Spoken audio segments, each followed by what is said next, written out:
Hello everyone, and peace of Christ all of you. Please invite your friends. And today our topic is about Ramadan. Some of you send me links of videos of Christian children's singing for Ramadan in a church. There is many false teachers, sadly, in our churches, and those are worse than the devil himself. Because, how you teach a child to sing for a religion, teach to kill us as a Christians, as we see in chapter 9, verse number 29. For us, we love Muslims, and we wish them the best, but Islam is an evil religion, and Ramadan is an Islamic. It's not a Muslim. Ramadan is not the Muslims. Ramadan is Islam. And there's a huge difference. So we teach our children to love the Muslims, to be nice to them, to be kind to each other, etc. But in the other side, the Muslims, they teach their children that our children and us should be killed. And this is in the Quran, as we know, in chapter 9, verse number 29. And actually many verses of the Quran saying clearly that we are infidels, we are najis, we are filthy. We have to be humiliated. So how somebody, he teach children and he claimed to be a priest. He claimed to be a priest. He teach children to sing for the religion who killed and kill Christians and Jews and Hindus and Buddhas. This is a specific verses in the Quran, where Muhammad, he made it clear that this is a war have to happen until the judgment day, and the Muslims have to keep killing Christians and Jews, and they have to pay in order to live, and if they live like slaves. So if there is someone he claimed to be a priest in a church, it doesn't matter what a church, Indonesia, whatever place, this person is serving the devil, and please expose them. Did you tell the children that the Quran says fight the Christians? Are we singing to Allah, the one who says kill the Christians? If the purpose of this is to be kind to Muslims, we can be kind to Muslims by being kind to Muslims, by being good, not by singing to the devil. So those who call themselves prophets, priests, these days, they are the devil himself. The Lord, he says, from their fruits you shall know them. Somebody saying, Christian Prince, sounded tired. I can't tell you are a doctor, my friend. No, I'm not tired. I think you are the one. So today our topic is about Ramadan. Just 2 or 3 days ago, a Muslim scientist who studied history and the ancient Egyptian, he announced in Egypt, and this is a person who is from the family of the president too, so it's not only a Muslim, he announced to the Muslims that you should know that Ramadan was not only for you. Ramadan was for the ancient people of Pharaoh. They celebrate Ramadan. Even they celebrate the night of Al-Qadr. You remember we spoke about it, where Muhammad, he speak about he received the Quran. And remember, the Quran say clearly that the people of the Pharaoh are pagans. And now this scientist, who is very well respected between the Muslims, this is not a Christian, this is not a Jew, this is not a Hindu. This is a guy, he spent his life studying the Egyptian when he is an Egyptian. When he come with this and he say it, how much that will affect Islam? You know how many times we said to you Ramadan is something been taken from the Sabian? Do you remember? Everything Muhammad he have. is stolen from somebody else, and we will show you today. كل سنة وكل مصر بخير. أول يوم في شهر رمضان المبارك أعاده الله علينا، ولكن كان هناك أيضا نوع من أنواع الصيام. معناها من 1 يناير إلى 31 ديسمبر. العام هو من موعد معين في السنة إلى نفس الموعد في السنة التي تليه. تمام. فالأصح لغويا يعني ان احنا نقول كل عام وانتم بخير، ولا نقول كل سنه وانتم طيبين، لان كل سنه وانتم بخير او كل سنه وانتم طيبين دي اونلي او فقط في 1 يناير. العام من 1 يناير. العام. Yeah, he's correcting her about now saying how to say things in the Arabic and how it mean in historic way. Let us go where he speak about رمضان. الشعيرة الدينية الخماسية. فكانت في مصر القديمة، وما نستغربش طبعا لأن أول رسول هو إدريس عليه السلام، كان 5500 قبل الميلاد، يعني قبل الديانات السماوية ب 3000 سنة و500. He's saying the first messenger they heard about, he was 5,000 years and 5,500 years, and supposedly his name is Idris. And Muslim, they have a special name for everybody, you know, Idris. But what does this have to do with this? So he's saying, going back, he says, this is not, it shouldn't be strange for us, because there is messengers came thousands of years ago. Okay, but what does have to do with the Egyptian? The Quran say clearly that they are pagans. This is why Allah, he sent Aaron and Moses to the Pharaoh. Listen carefully. واللي اتكلم عن إدريس اللي هو أوزوريس هو القفطي في إخبار الحكماء بتاريخ العلماء في صفحة 1 و2 بيتكلم على إدريس أنه كان نبيا ورسولا، ويعتبر أول رسول لأنه لم يأتي رسل من قبل، حتى آدم كان نبيا فقط ولم يكن رسولا لأن ما كانش. When the Muslims they speak about someone, his name is Idris. Let us show you Idris. Who is Idris? You will be surprised.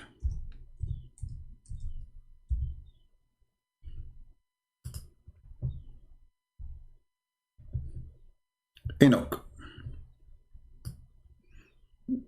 According to Muslims, Idris is Enoch. I don't know how the name Enoch became Idris. Don't ask me, please, because this is Islam, you know. Obviously, they have nothing to do with each other, you know. The name, they don't fit. And obviously, Muhammad is taking the name from somewhere else. This is not where the name is coming from. It's obvious. Idris, Enoch. All right. So he's talking about our prophet. His name is Enoch, who was thousands of years ago exist. And according to him, he was 5,500 years ago. I don't know how the numbers will work with this guy, because the Muslim, they have a genealogy for Muhammad, where he go all the way to Adam, and then if they go more than 5,000 years, they will go before Adam. Let us go to the video. في رسالة وما فيش ناس هيديها لمين. فكان العقيدة الخماسية في مصر القديمة نمرة 1 التوحيد. The Egyptian, the old Egyptian, they believe in something called al-Khumasiyya, which is the oneness of God, Tawheed. He used exactly the word Tawheed. So the old Egyptian, they believe in Tawheed. Listen carefully. The old Egyptian, they believe in Tawheed. Anyway, you know what? I'm going to post the link for the video so you can watch it all for those who speak Arabic. For those who don't speak Arabic, it doesn't make any difference. But let us read what here they say about summary about this. He said, as an example, the Egyptian today, they say, Wahawi ya Wahawi. Wahawi ya Wahawi, if you are not an Egyptian, you won't understand. And even if you're an Egyptian, you have no idea what are you saying. You are just repeating what you heard from your grandparents. So Wahawi ya Wahawi mean they are asking the moon to appear. He says, Inna iyaha hiya ismu iyah, حتب. والتي ينقسم اسمها إلى إياح ومعناها القمر. So إياها, it is إياح حتب, which is 2 words, mean the moon. حتب mean time, and that mean the moon of time. And she was a queen of Egypt, or one of the queens of the pharaohs. She encouraged her husband to find the Hyksos, to fight them. And after that, her son, older son, the pharaoh, Kamas. And that's what they did. And then after that, King Ahmos. Then he continues speaking about many things. He said, the history of Ramadan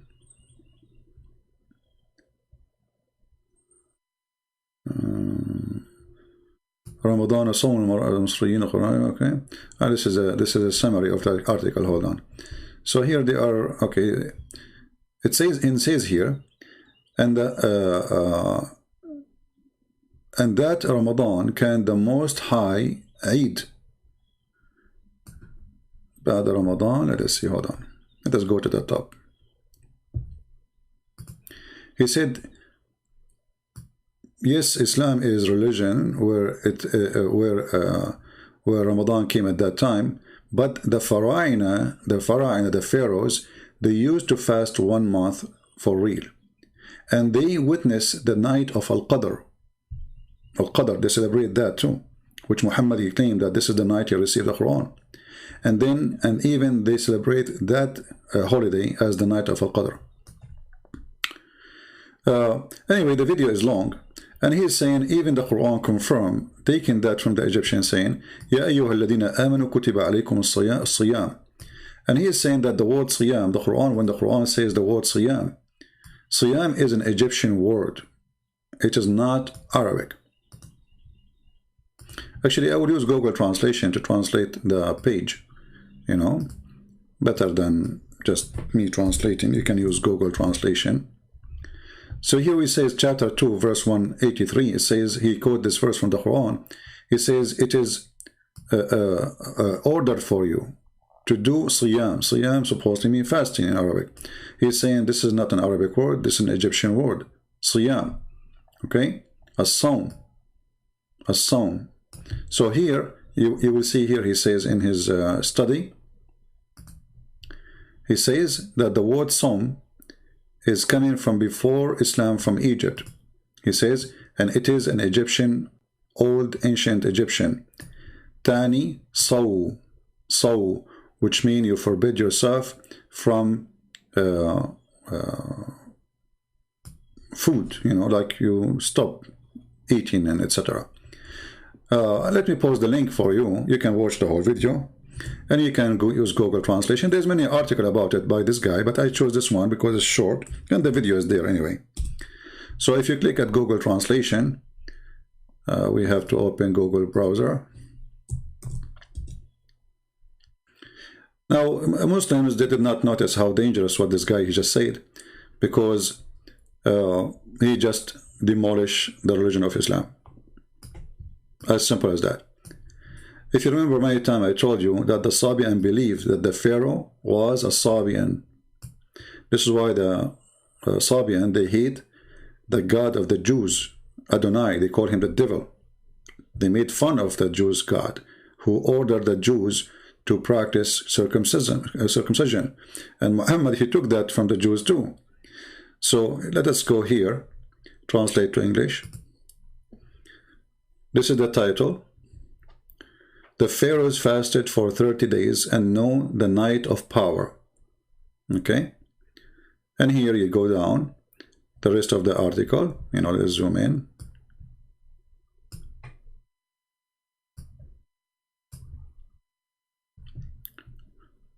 All right. And as you see, they witness, they celebrate for Ramadan, and they even celebrate the night of Al-Qadr. And here he says to you that even the word Sawm is an Egyptian word.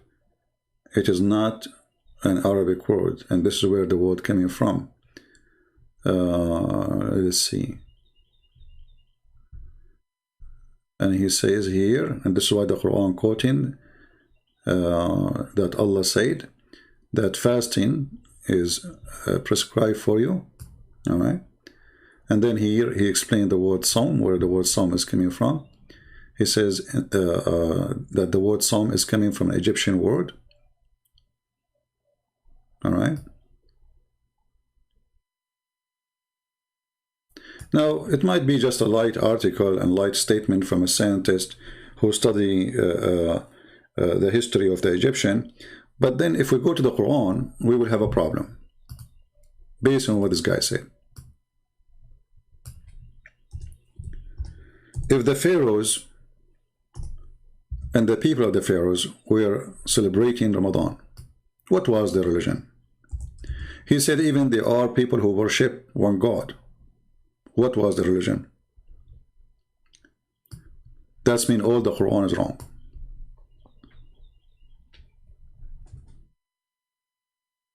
All those verses in the Quran speaking about Pharaoh, the unbelievers, and his people who don't believe in Allah. All those verses. When chapter 7 says that Allah, he sent Moses to the Pharaoh, and he said to him, "O Pharaoh, I am a messenger of Allah for you, to give you a message." And then the Pharaoh don't believe him, and he don't believe in Allah, and the Pharaoh obviously is a pagan person. The funny is that the studies shows that the pharaohs, they teach their people they are God themselves. So how the pharaohs are gods in the same time they are fasting Ramadan? The people of the pharaoh are fasting Ramadan, but fasting for who?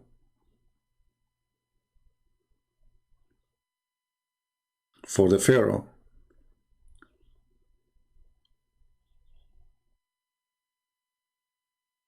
When the Quran speaks about the Pharaoh,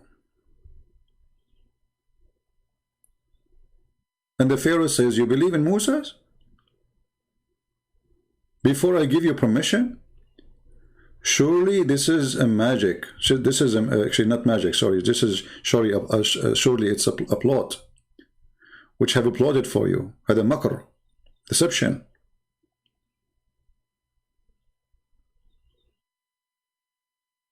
So how the Quran speak about the Pharaoh and the people of the Pharaoh as kuffar, and then we just heard this man saying clearly that those people, they celebrate Ramadan, they celebrate the night of power, which Muhammad, he took literally, and he claimed that he have one too. But the Quran says that Allah, he punished the pharaohs for not believing. He punished his people. Flood came on Egypt. Locusts come in Egypt. Insect, frogs, all those things. Just because the guy refused. And then don't forget that Allah, he drawn the army of the Pharaoh. Which means the Quran describing the Pharaoh and the Pharaoh people are evil. But we just heard the guy saying the Pharaoh people, they celebrate Ramadan. Now, if we go on do a little search, what the Muslim used to fast before Ramadan, when Ramadan came, you will find that Ramadan is a joke. Muhammad was looking for fasting. As an example, before Ramadan, Muhammad used to fast. Different fasting.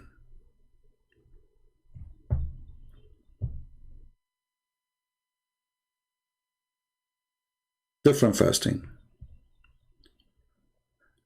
What is that fasting? The story I will show you is a clear evidence that Muhammad is not a prophet of God.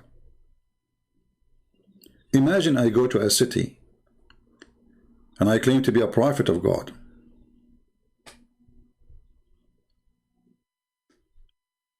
And then I see a bunch of people fasting. And I say to them, "What is this?" He says, "This is the day of Ashura." This is the day of Ashura.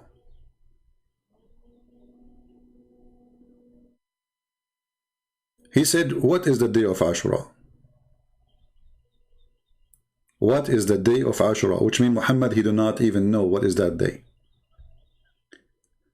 A Jew, he said, this is the day when Moses he crossed the sea.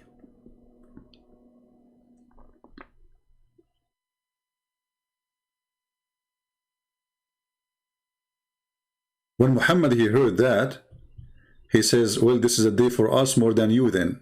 And he started fasting Ashura.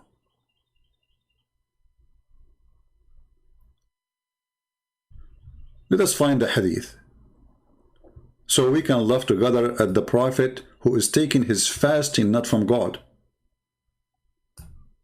You see, ritual should not come from a Jew walking in the street to a prophet. Ritual should come from God. If the God of Muhammad said to him, you fast this day, then the God of Muhammad said to him, fast this day. And that explains why he is fasting. But Muhammad, he see a Jew in the street. And he asked him, why you are fasting? He said, this is the day of Ashura. And just because they fast Ashura, he fasted? Read carefully. This is Sahih Bukhari. The Muslim, they cannot say, you know, the drama they have, weak and strong and fat, and vitamin D and E is missing. The Prophet came to the Medina. Medina is a city which is called Yathrib, the Jewish city, and when Muhammad later killed them all and took the city as usual. And he saw the Jews fasting on the day of Ashura. This is the first time Muhammad he see a fasting day. Who was fasting according to the story here? The Jews. He asked them about that. And here clear evidence that Muhammad he do not know what is that. Because if I know, I will not ask you what is this. Right? So he asked the Jews, what is this? They replied, this is a good day, the day which Allah rescued Bani Israel, the children of Israel, from their enemy. So Moses fasted in this day. The Prophet said, we have more claim over Moses than you. So the Prophet fasted on that day and ordered the Muslim to fast that day. Do you see it?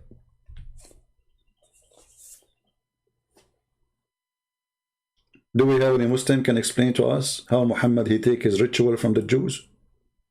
What if the Jews are lying? What if this is not true story? What if this date does not exist? And who is a Muslim can show me Ashura in the Old Testament? Where is this guy? They Ashura.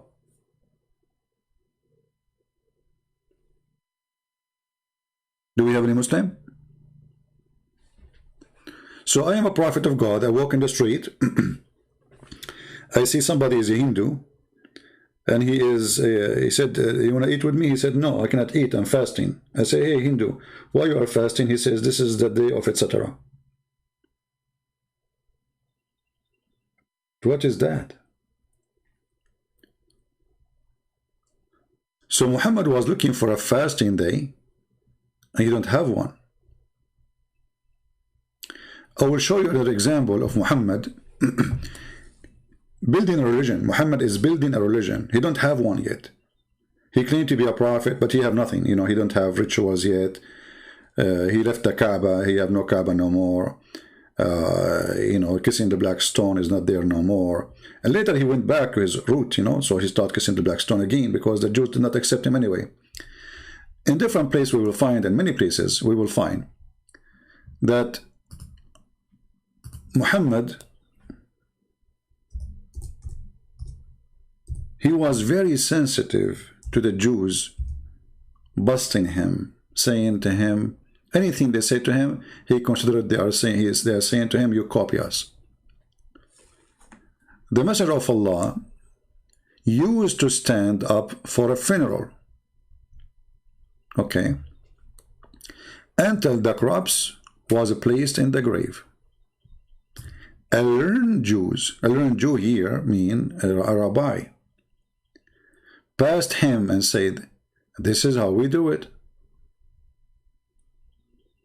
The Prophet sit down and said, sit down, act differently. Here you ask yourself, okay, Muhammad is a prophet of God. He was praying in a certain way. And he used, it says here, he used to pray in a certain way. He used, you see the word used? Which means God knows for how long. Maybe a year, maybe 2 years, maybe 4 years, maybe 5, I don't know. Just a Jew walked by and he said, this is how we do it. Muhammad, he changed the prayer. What the problem with Muhammad then? Was he praying wrong? Or Muhammad, he is saying to himself, they got me busted, I'm praying like them, I have to change it.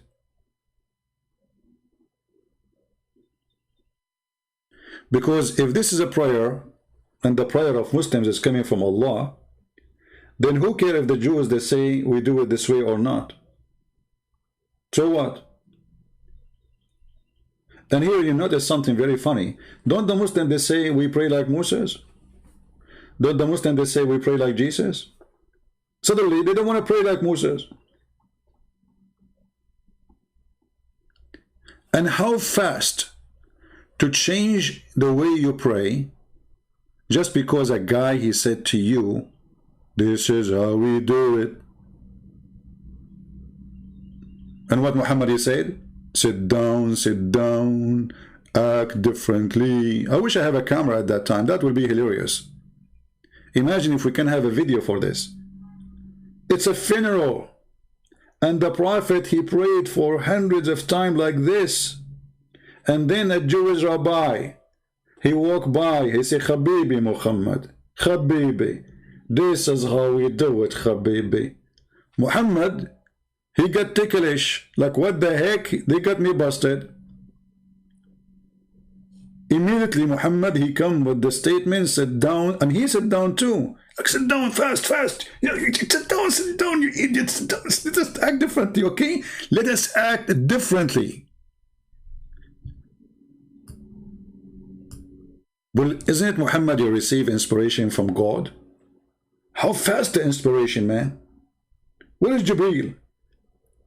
How Muhammad, he come to the conclusion so fast that he should not pray like this anymore?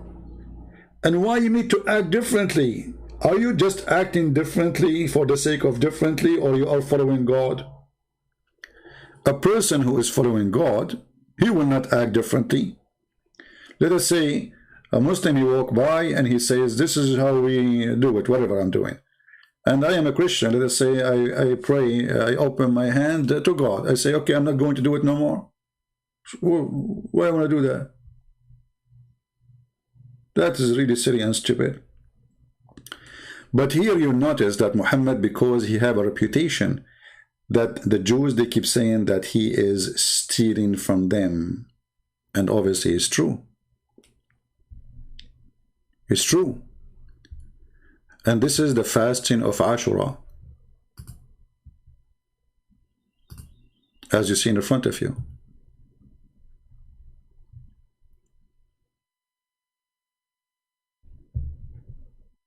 And then Muhammad, just to show you how crazy this guy is. The Jews, they fast Ashura in a certain day, in the day of Ashura, which is supposedly the day they fasted for hundreds and hundreds of years. The Muslim, they said to him, because remember, he keeps saying to them, act differently, right? Act differently. But we are fasting Ashura. It's the same. So look what Muhammad said, just to show you that this is the most corrupt, false, stupid man. How easy to expose him.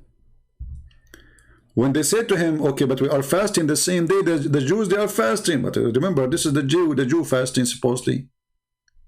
Ibn Abbas reported when the Messenger of Allah fasted in the day of Ashura and commanded, and look, it says fasted in the day of, on the day of Ashura, exactly the same day, and command that should preserve as fast. His companion said to him, not Allah, they said, Messenger of Allah, it is the day which the Jews and the Christians hold high esteem. Thereupon the messenger of Allah said, when the next year come, God willing, we would observe the fast on the 9th, not in the 8th, not in the 10th.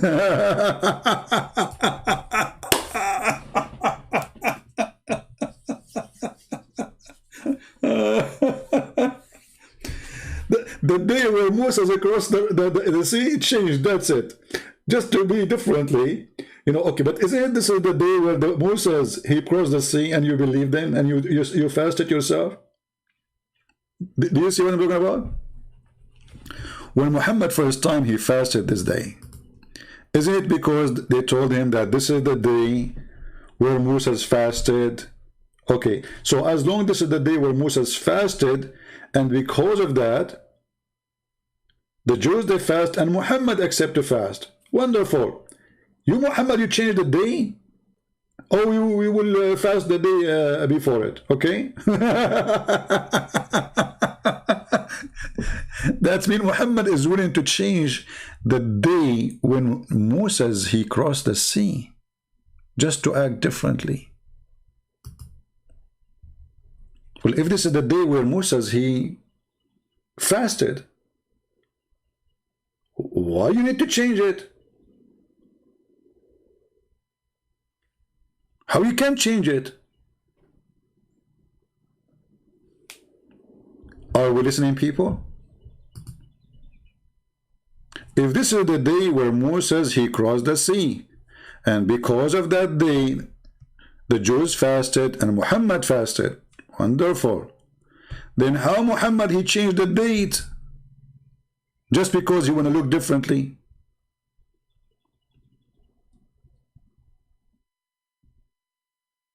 Isn't it obvious that Muhammad is a fraud? Because if this is the day, you know, the funny, they say that the Christians, they say the Jews and the Christians, they corrupt. Look at you, you are corrupt in history. Moses, if Moses across in the 10, okay, you Muslims changing the to 9, why? What is the purpose exactly? Ah, we don't want to look like the Christians and the Jews. And the same exactly for the adhan.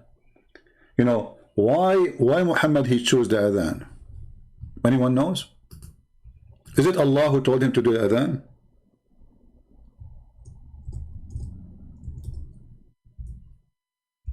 Any Muslim? Did Muhammad receive an order from Allah to do adhan? Allahu Akbar, Allahu Akbar.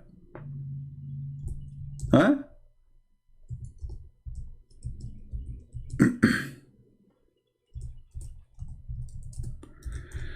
The hadith says, and thank you for the hadith exposing Muhammad.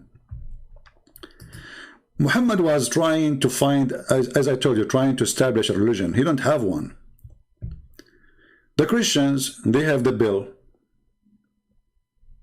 you know.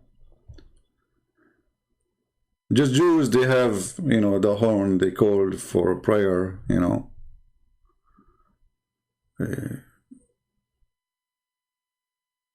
Muslims, how they call them for prayer?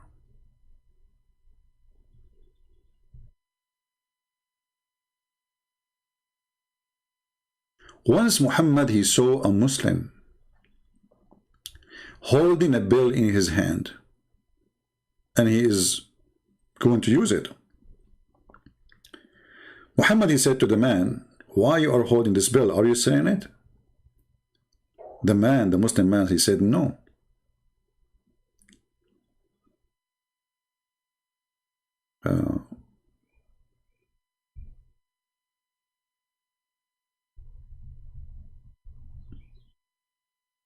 Muhammad didn't like the idea.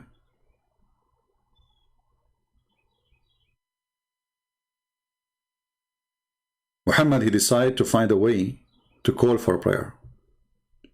Some story, they say that this guy, he saw him, he is not even a Muslim, he's a Christian, but whatever it is. But then we find that Muhammad, he had a meeting with his companions. And let me find the hadith for you.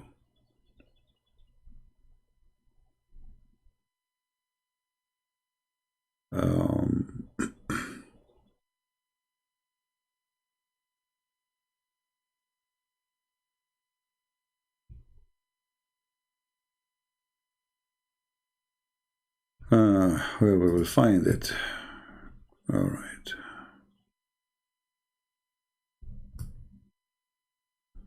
Let us see.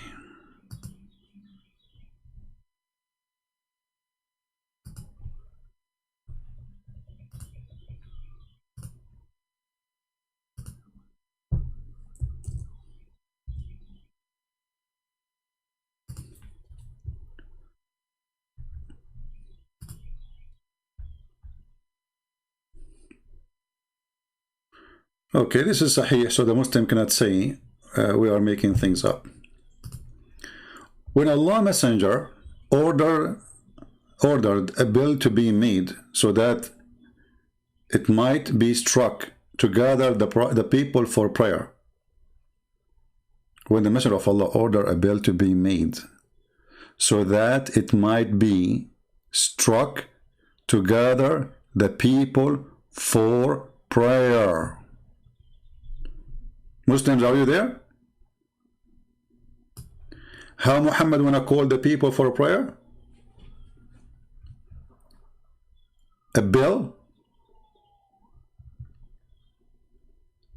A man carrying a bill in his hand appeared to me while I was asleep.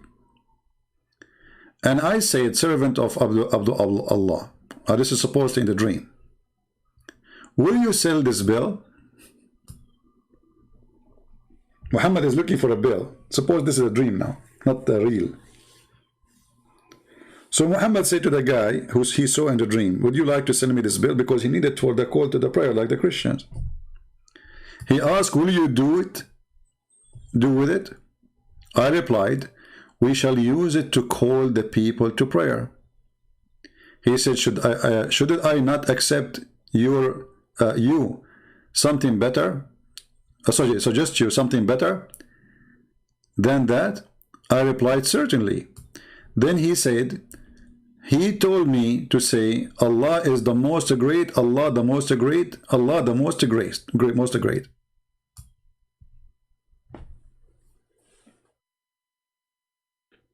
Remember here, there's no Jibreel. It's a dream, supposedly. The story here says that. Now, just to show you how Muslims, they lie to Muslims about this. There is different hadith totally oppose what this story here is saying.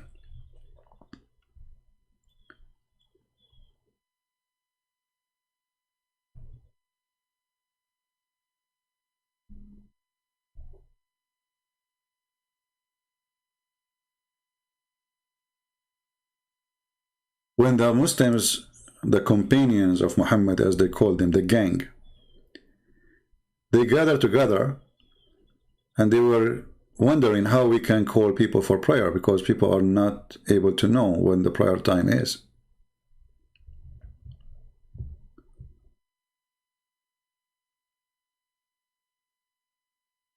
And even the prayer, which day is going to be? Is it Saturday? Is it Sunday? Why Muhammad he chose a Friday? You will find that all those things happened because Muhammad, he wanted to be different. Let me find the other hadith.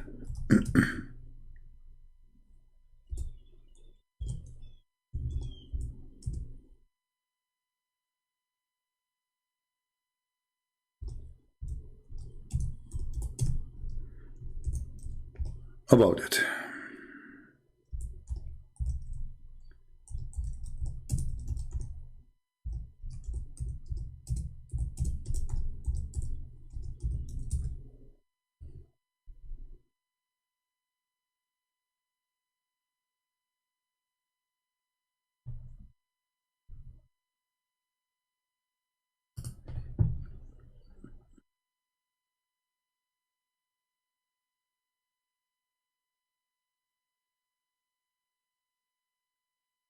Let us see.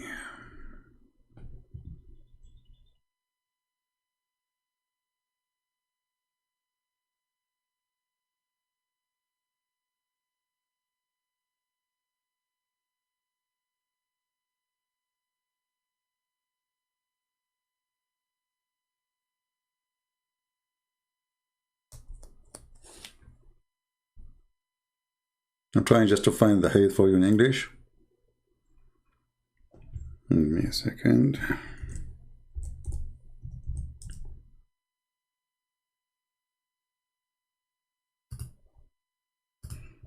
All of this will lead us to one thing, that Muhammad is not a prophet.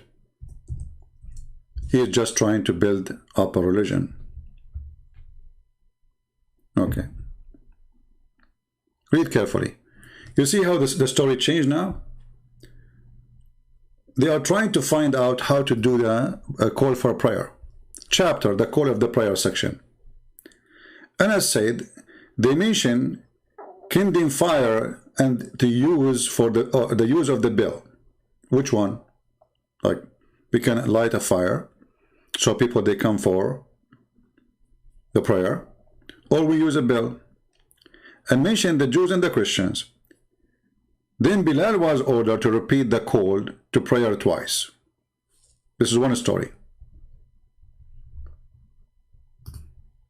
Let us go. What you see here in front of us here, they are suggesting to Muhammad to do this. Use the bell, use fire, you know. And then they come to a conclusion that let us do this. Let us see the other story.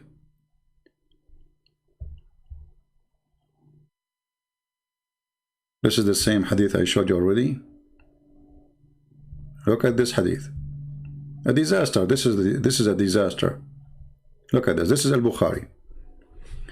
When the Muslims arrived to the Medina, they used to assemble for prayer and used to guess the time.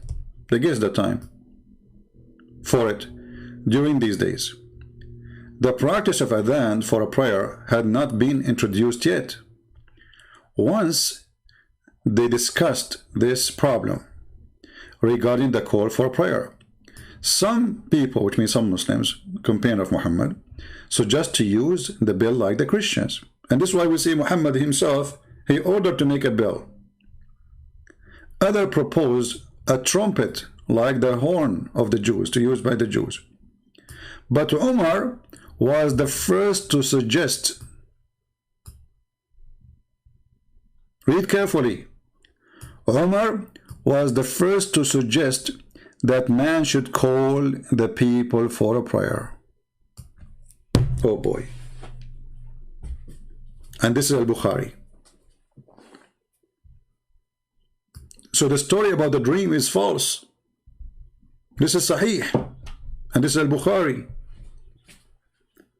The first one who come with the way to call for a prayer is not Allah, is not Jibreel, it is not Muhammad.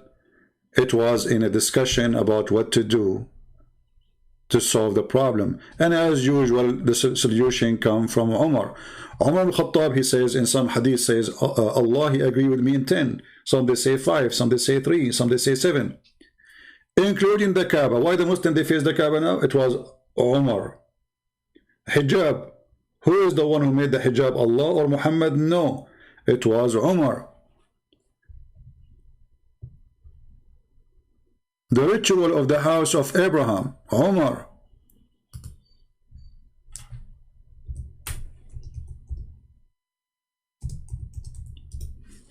Even Muhammad, he says, if there is a messenger will come after me, or a prophet will come after me, that will be Umar. My Lord concurred with me. My judgment, between my two brackets, my judgment, on three occasions. In the case of the station of Abraham, in the case of observing the veil, and the case of the prisoners of Badr. And those three, by the way, they are different from story to story, which means they will end like 20, 30, 40, 50. And you will find that the most important things in Islam is made by Umar. I mean, look, the Kaaba is Umar. The hijab is Umar. The adhan is Umar. So what is left?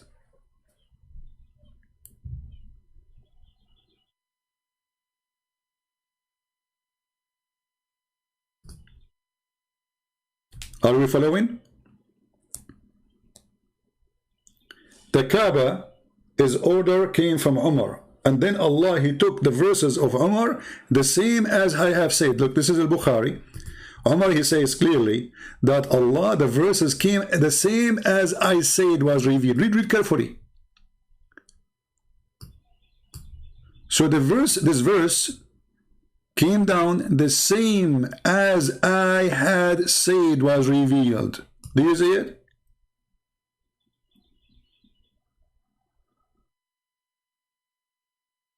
Islam is not a religion.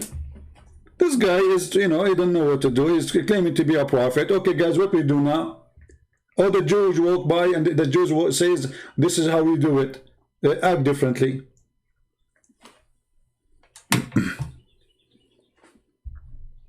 This is a religion.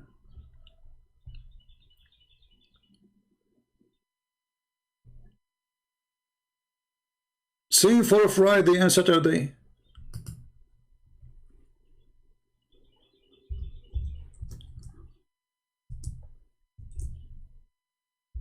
Why Muhammad he chose Friday instead of Saturday? That is a question, by the way, Muslims don't dare to answer. As all the questions anyway.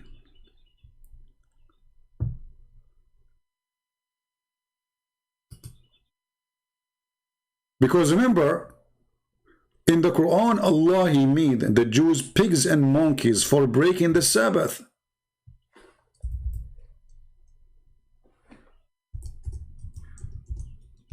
You remember?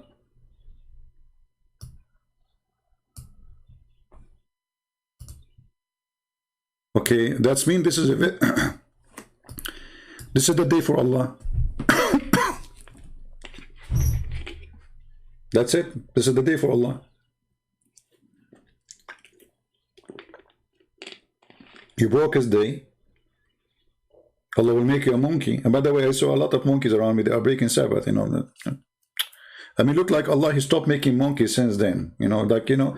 And the funny, by the way, if you do work in Saturday, Allah will make you a monkey. But if you rape at Saturday, Allah will not. If you kidnap a child or, you know, no, he will not. No.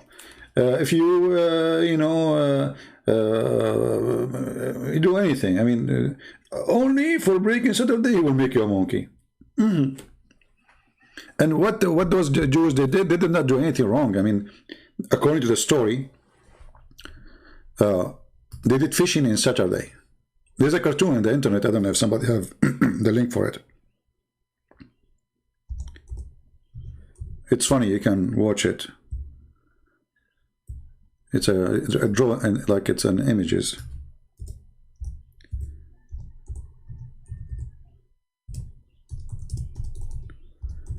In this verse, chapter 7, verse 163, the story speak about the Jews who did fishing in Saturday.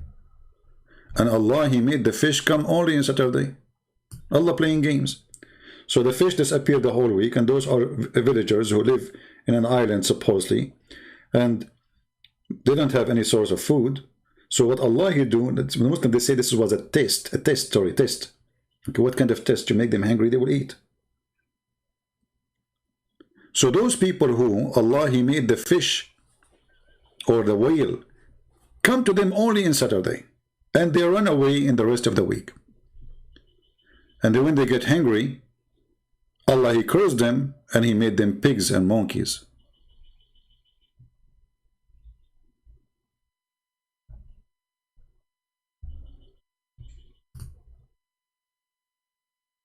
And by the way, this is another stupid story from Muhammad, because Muhammad himself, he said that Allah allow you to eat anything, to do anything when you are hungry.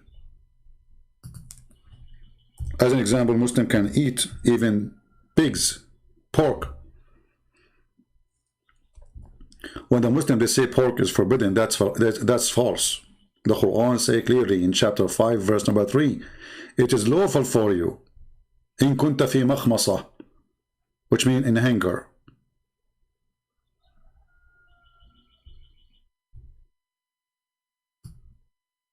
The translation here is severe hunger. Severe hunger. Right? This is the translation of Muslims. Makhmasa mean Well, this is what is available. It's not your choice. So you can eat it. In the same time, isn't it Allah, He made all the food of the Jews and the Christians lawful for the Muslims?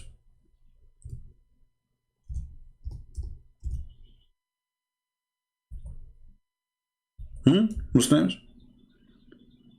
By making a verse saying that all the food of the Jews and all the food of the Christians are lawful for you, that means you can eat pork. And the halal propaganda machine is broken, because it's what the Quran is saying.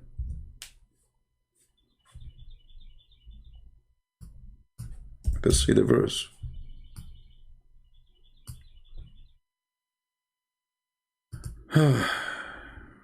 Okay.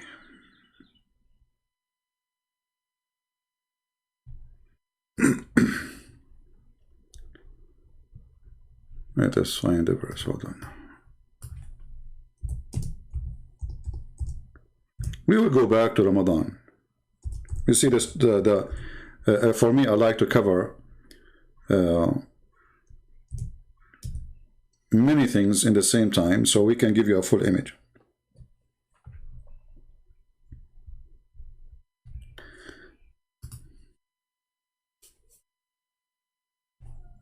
I know what translation that translation is.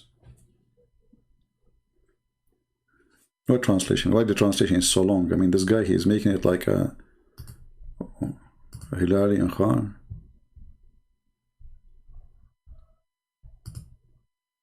Okay. This day, all things made pure, lawful for you. All things good and pure. All things are pure. All things is good. Okay, what does that mean? The food of the people of the book is made lawful to you. But hold on. 2 verses before it, you told them, don't eat pork. And now you are saying, all the food is made pure for you. In the top of that, not only all the food is made pure for you, the people of the book, their food is good for you too. You see the stupidity? Here, this is not, Quran is not a chapter. You see, when the Muslims, they say this is a chapter of Al-Ma'idah, those are not verses came in the same time. It's Muslims who put them there. It is Muslims who put them there. This is not the right place. Because if you think about it,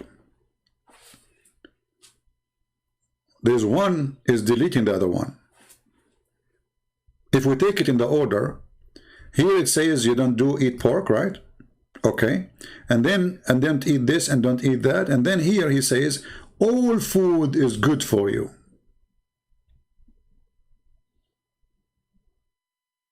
All is pure.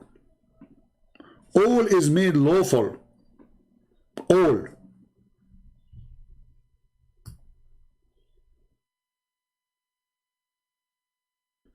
In the top of that, you can eat the people of the book food, and you can even have sex with their women. Because he made a verse before saying, don't do that. Here you see Muhammad is switching moods. When he wants, you cannot eat the people of the book food. And when he wants, you can. Okay, what happened? Why they cannot and now they can? What happened? Any Muslim can tell us?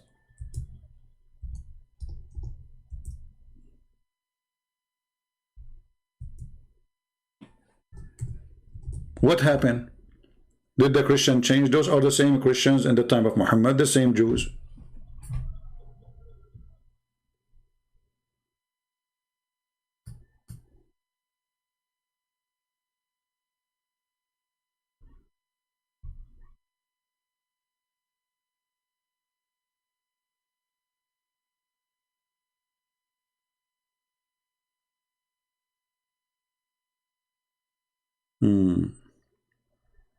But as usual. Now going back to our story. You remember we talk about Ashura. How important Ashura. You know, when Muhammad he says we will change the date of Ashura and we will fast a day before the Jews. But Muhammad he said that this day, if you fast it, is going to cleanse your sin for the previous year.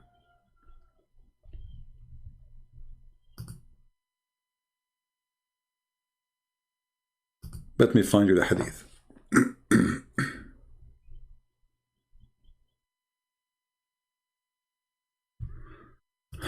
Lord have mercy.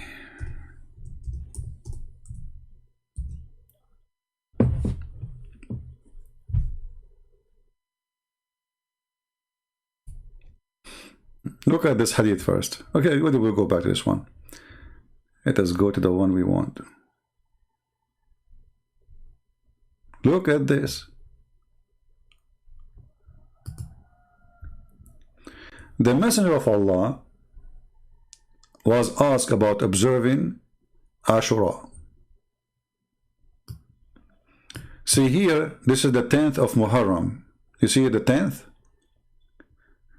But we showed you in different hadith, Muhammad, he promised next year, because the Muslim complained, this is what the Jews, they celebrate. He promised them we will do it in the 9th. You remember? Remember, right? We will change it to the 9th. See it? This is Sahih Muslim, hadith number 11344a. So they told him, but this is this day where, you know, the Christians and the Jews, they respect. It's in the 10th. So Muhammad, he promised them, if we live, inshallah, we are going to practice it in the 10th. Sorry, in the 9th. Not in the 10th no more. All right. But look what Muhammad did.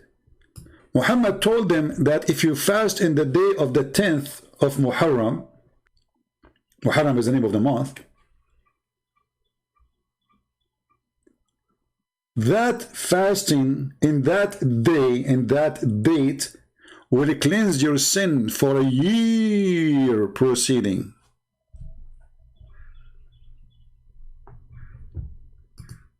So now we're fasting in the 9th. So we will not get our sin being cleansed.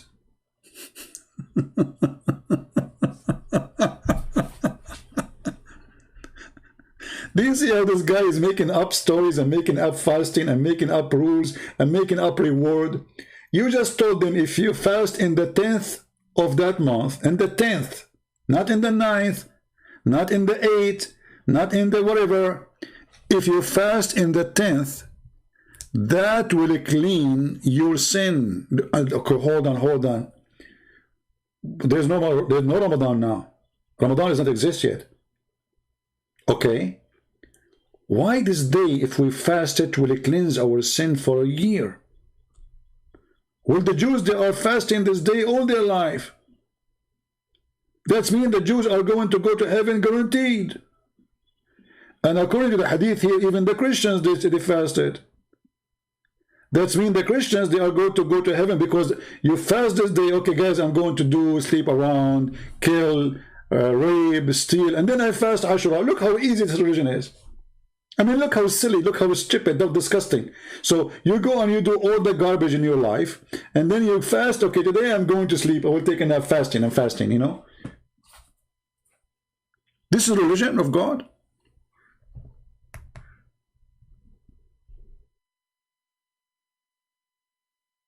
Do we have any Muslim have a comment, have something to say? But then we noticed that Muhammad, one day he found about Ramadan. He found out a month. It's called Ramadan. Okay, how he found about it? All this time Muhammad is a prophet, but there's no Ramadan. Brother, was Allah hiding Ramadan from him? But Ramadan was a month for the Arab exists before Muhammad. Ramadan is not a name created by Muhammad to say this is Islamic.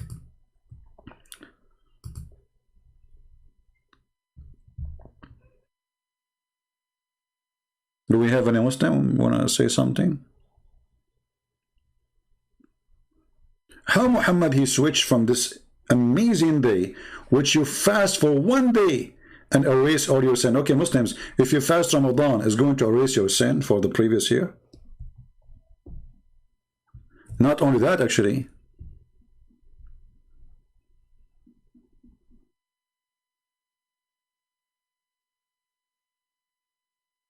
If Muhammad is saying such a statement that this is a day will erase your sin for a preceding year, and he just learned about that day from the Jews, so where he got the information that this day will proceed and or cleanse your sin by fasting it? He just learned this from the Jews. Yesterday he did not know about it. Where was Jibreel? Where was Allah?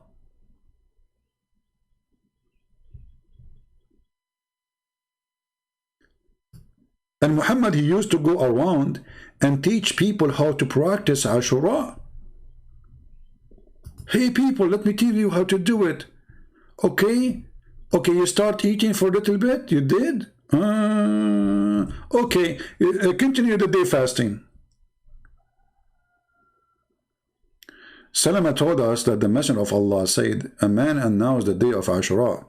Whenever has eaten, let him eat, not eat for the rest of the day.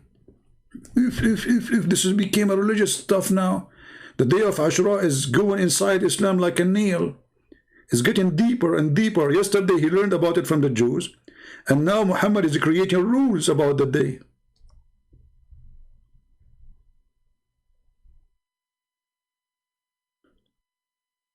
And then Muhammad, he start after Ashura, he want to create a, like, you know, a habit. You see here the Christians, you know, by the way, the Muslims, they think Christians don't have fasting. We don't talk about it, but we have fasting more than you can believe it.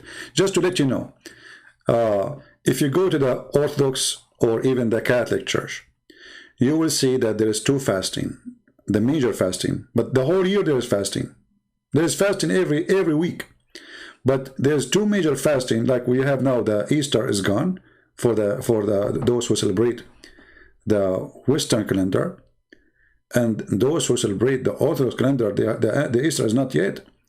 They are fasting for 40 days before the Easter.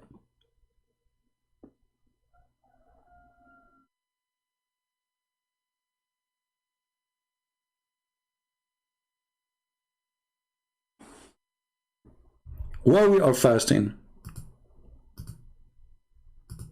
Some churches, they fast 50. You know? Now, fasting is something good to teach you, let us say,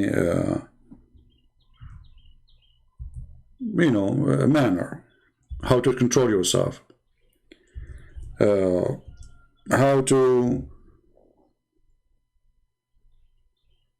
not to be tempted.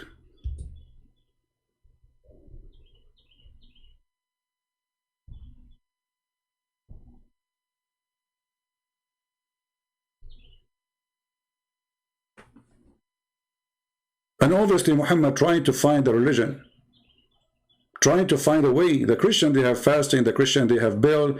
The Christian, they have Saturday, Sunday. Muhammad, what day is going to be mine? What is my religion? What I will call it?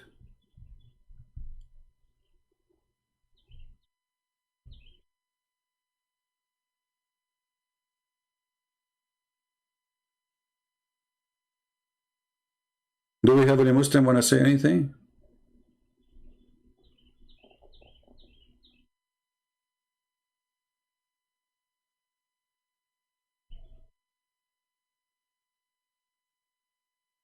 Anyone?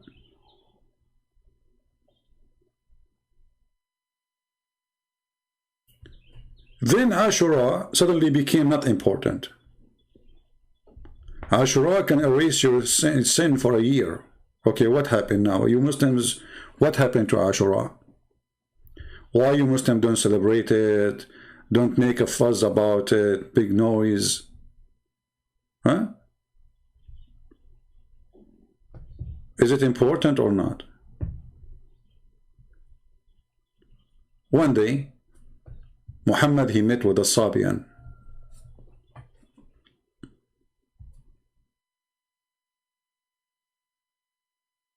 A Sabian, who Muhammad, he learned from him. Actually, he met this guy even in Mecca. But he was not learning too much about the Sabian yet. He did not know much about them. He's stealing from them, but he not. Muhammad is limited in knowledge about everything, about the Christian, about the Jews. You know, he hears stories from those, from that, and he put it there.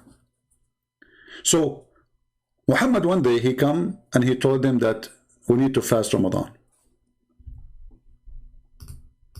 Muslims, how Muhammad he come to Ramadan?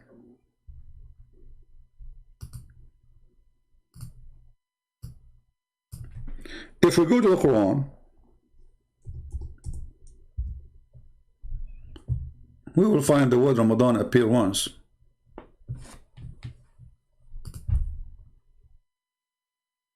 And it says Ramadan is the month which was sent down the Quran. The Quran is a guide to mankind. And by the way, here, clear sin, this is not in the verse. This is just stupid translation. There's no sin. There's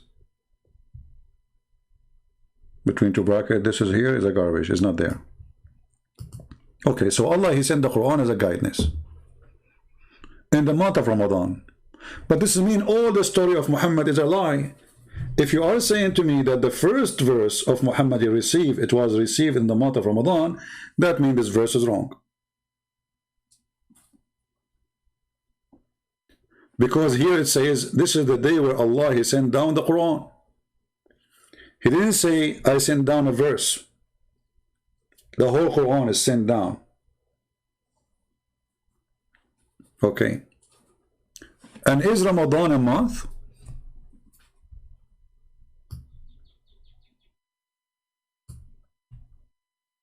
Before this translation, let us go and look at the Arabic word. It says Shahru Ramadan. Shahr Ramadan.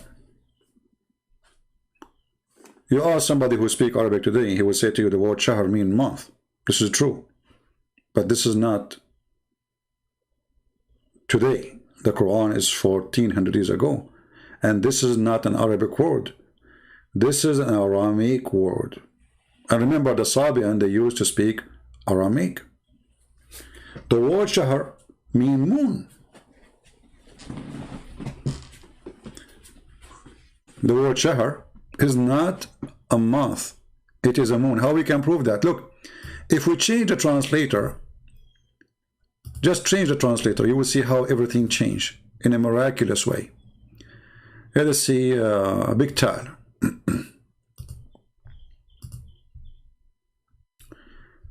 Here he says, the month of Ramadan, in which has revealed the Quran, guidance for mankind, clear proof of guidance. Okay. And then here, who's ever of you present, let him fast.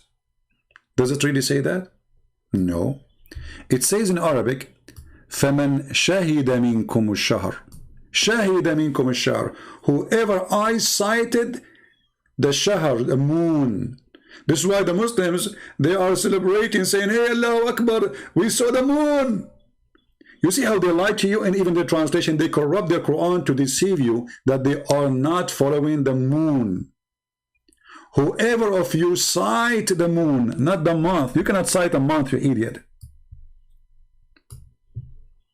So whoever of you, and what moon? It have to be the crescent moon. Change the translation. The month of Ramadan, like this guy, he made Ramadan, Ramadan. Aman Rabbi Aman. Ramazan, Ramazan. Ramadan became Ramazan. Okay. Is that which Quran was revealed guidance? Okay, and says it clear. Okay. Whoever of you present in this month, how you can present in this month? I mean, it is an option to present or not. What do you mean present in this month? This month is coming. We like it or not. It's a month. If it's a month. The verse saying, whoever sight the moon. Like, what's wrong with those, Abdul? Let us change the translation. Sahih International. Maybe we got lucky. Maybe. Look at this. Look at this. So whoever sights between two brackets the new moon of the month. There's no month. You just said the new moon. Let him fast it. Bingo. Okay, what moon exactly we need to sight in order to celebrate Ramadan? And what if we cannot sight it?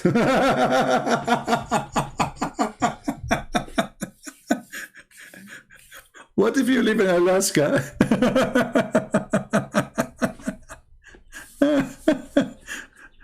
What if you live in Norway? What if you live, if the weather is so bad for 2 or 3 months? What do? The Muslim, they come with solution, brother.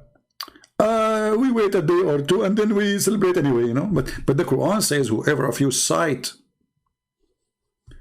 If we go and read the interpretation, you will see clearly it says, you have to sight the crescent moon. I would like to ask the Muslims. So this is not a month. This is not a month. Ramadan is not a month. Ramadan is a moon. And that moon is coming, and we are waiting for him. That moon, we call him Ramadan. فَمَنْ شَهِدَ مِنْكُمُ الشَّهْرَ. Whoever sight the moon. See here the translation, how it deceived. Look, how this guy, ask yourself, how this guy here translated the word month instead of the word shahr, which mean moon. I mean, why here you say, why here you are adding the word moon? Where do you get it from?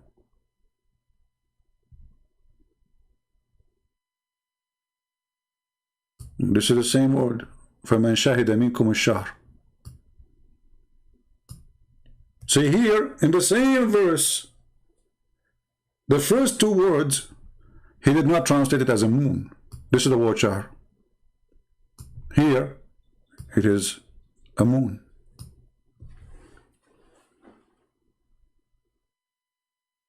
Either he did that because he's an ignorant, or because he's a donkey trying to corrupt. You choose one.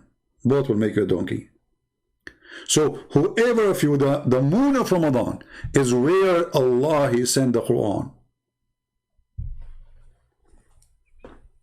How many moons Muhammad he have?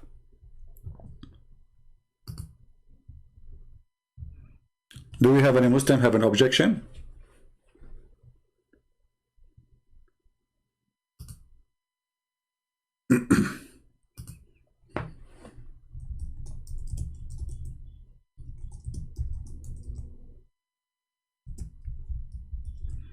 Any Muslim have an objection?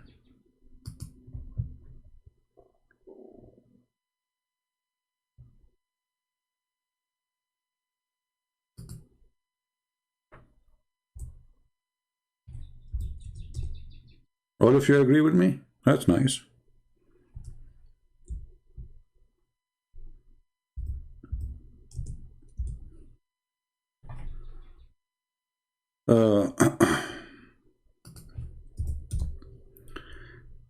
Let me try to find you something. Because somebody might say to you, he's lying to you. It doesn't say that, CP. It doesn't say that, CP.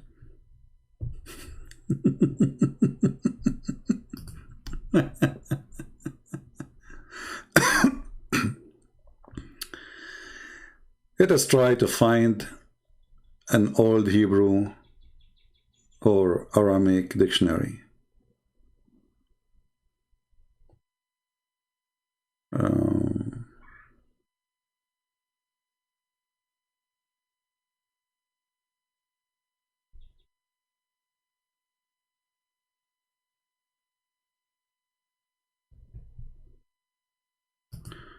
Okay, hold on. We found something here.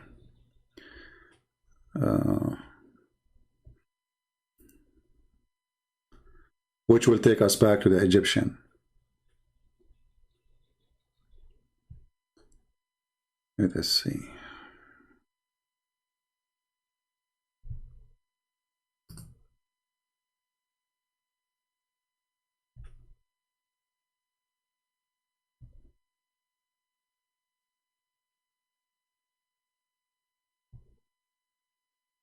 I'm just trying to, I found here the book. There's a book here, it's called the Journal of the Manchester Egyptian and Oriental Society. But anyway, let's go to the dictionary better. You see here, this is, you can find this book here. It speak about that the journal, this is the in Google book, mean the little moon, the word shahr, you know. But anyway, if we go and we try to find some reference, you will find there's many websites, and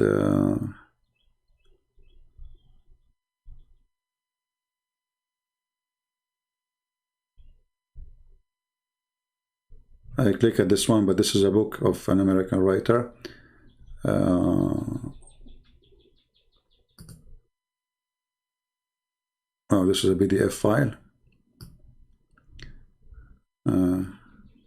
Yeah, I don't want that. Hold on. Let me see if I can find a dictionary. Hebrew.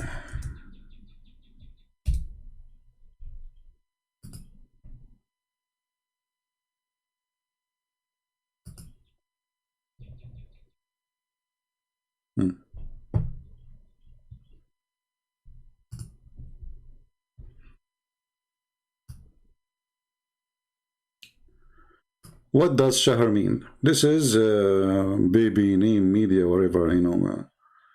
I hope no sound here. Do we have a sound? Okay, what shahr is coming from? They will say to you in Hebrew and in Arabic, it's coming from the word moon. You see the word moon? Shahr. Yeah. But still I want to find a dictionary. Hold on. All of this is not official. I want to find something official.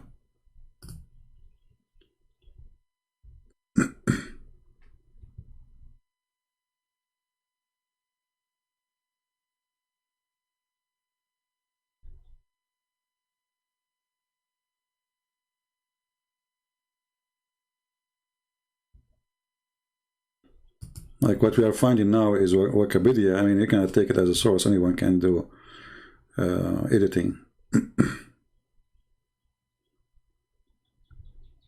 Uh-oh. I found something even better. I found an Islamic website saying that.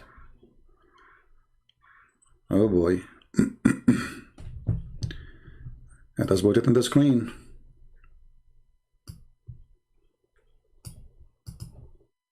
And this is even where the word hilal itself, you know, the Muslim, they say hilal. Hilal means the new moon too. The Quran speak about ahilla.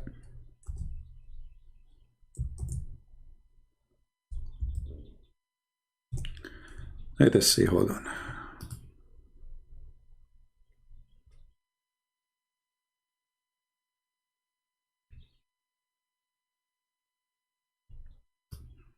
I will give you this link. Allah connected shahr, i.e. ruling, that which is called hilal, and shahr, that's at the beginning of the end of the fast, and sacrifice. Allah says, interpretation of the meaning, about the new moon, says, this is a sign mark as fixed, okay, for pilgrimage.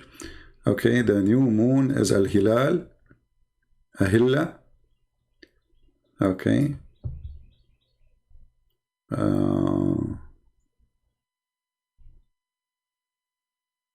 Anyway, so here they are saying clearly to you that the word shahr is about the moon.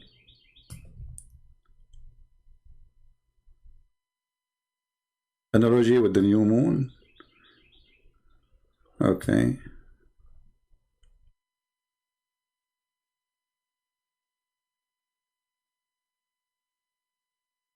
See, whoever of you sight the new moon of Ramadan, do you see it?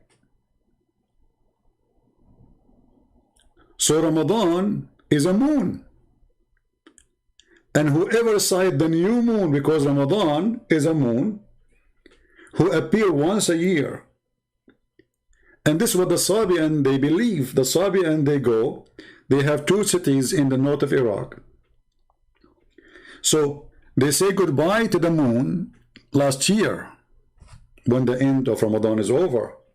And then when the new moon comes in, they go to different city. And they wait for the new moon. That is Ramadan. So whoever of you sight the new moon, which is Ramadan, let me post this link for you. This is a Muslim website, which is even better to use, because now a Muslim cannot say this is, you know, fiction, it's a lie. You can save it. All right. Still, I want to find a Hebrew website. Here we go. Finally, we found a Hebrew dictionary. Oh, this is solely. This is Harvard University. I don't want Harvard University. University of the rich, not of the smart.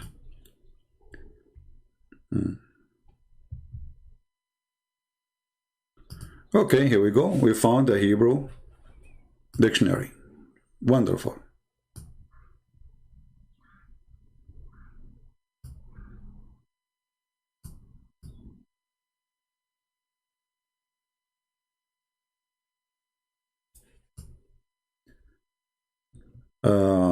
Ocarine Jude. This is what? This is Safira Ken Dictionary. I don't know what this dictionary is about.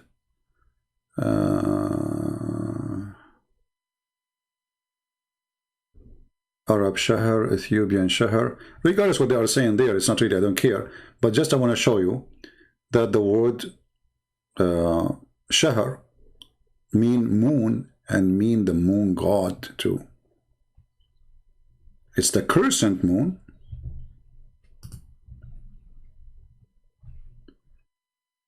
And this is exactly what Muslims wait for.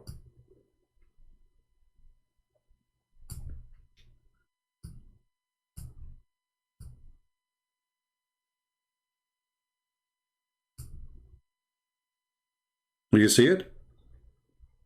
The word Shahr, this is the word Shahr, is the moon. Which moon? The crescent moon. Even if we go to the Islamic websites, like the Tafsir website,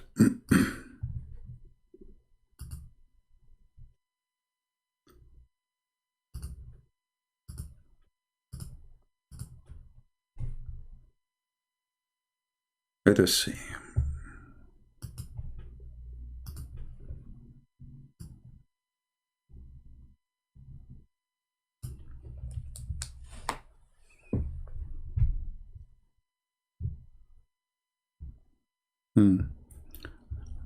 You see, you remember I told you that the verse saying that Allah, He sent the Quran? He sent the Quran, right? Look what they are trying to solve the problem. They said, these days of the month of Ramadan, wherein the Quran was revealed from the preserved tablet to the earthly heaven on the night of Al-Qadr. We showed you that the Egyptian, as the Muslim scholar in the video, he said that the Egyptian, they have the night of Al-Qadr, and they celebrate Ramadan. And this is the belief that when revelation came down from God, to the one who present him in earth. All right? Let us change the interpretation.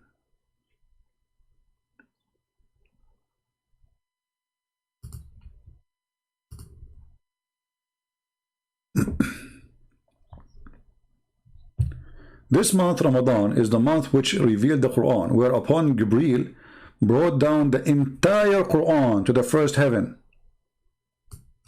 Look at this madness.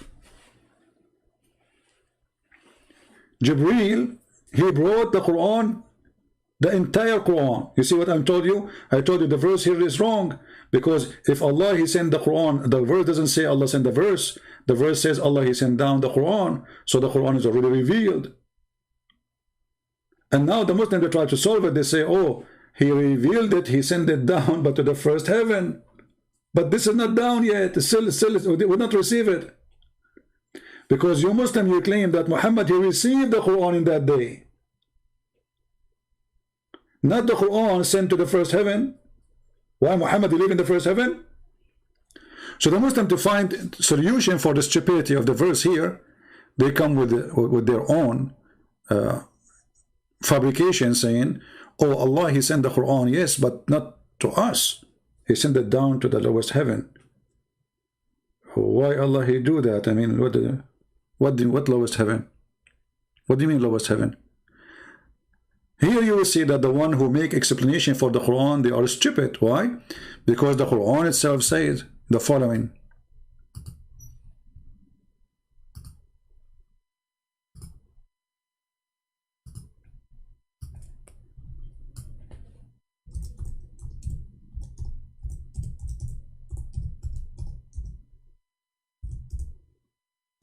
I'm typing in English.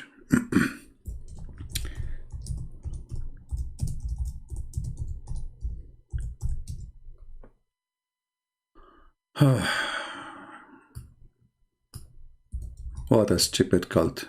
I mean, and the search engine is really, it's faster to find from the search engine from opening the chapters.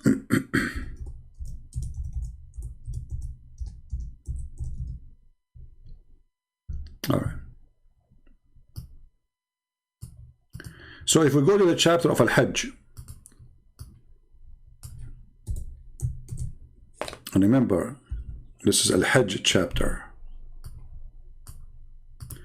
In this chapter it says that the angels, Allah, he arranged the affair from the heaven to the earth,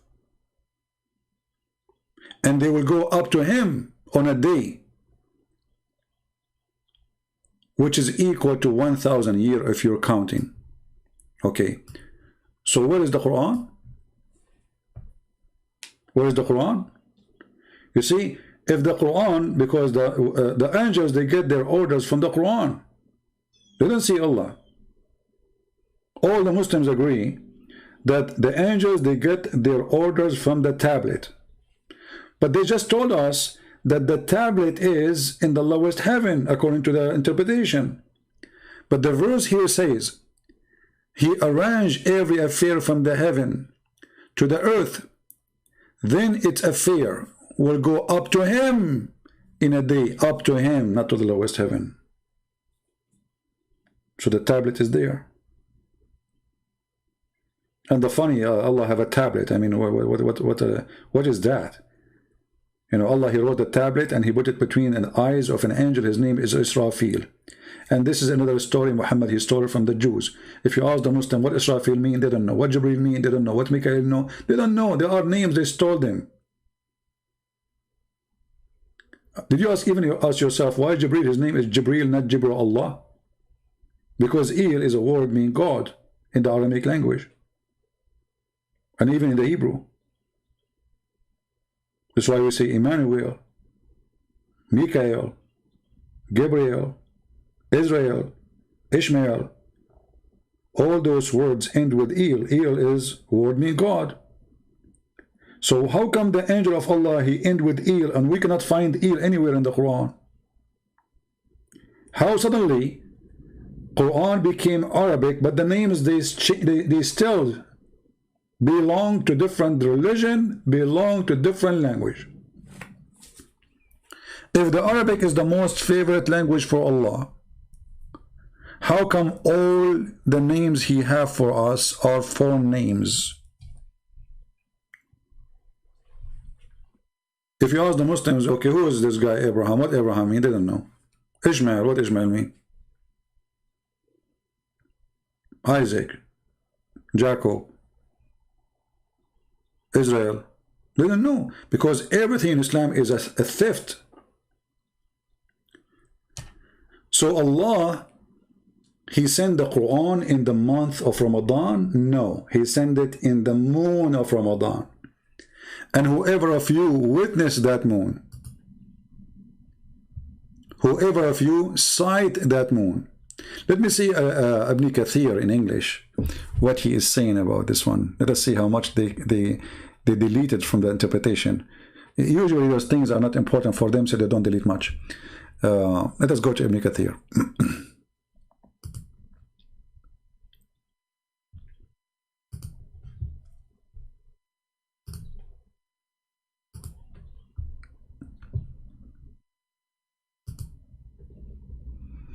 All right, let us see Ibn Kathir here.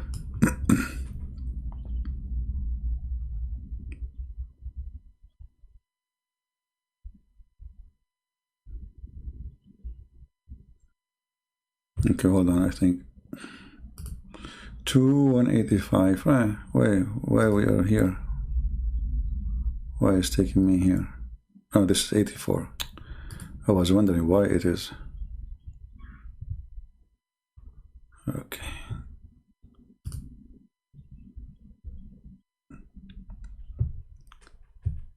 All right.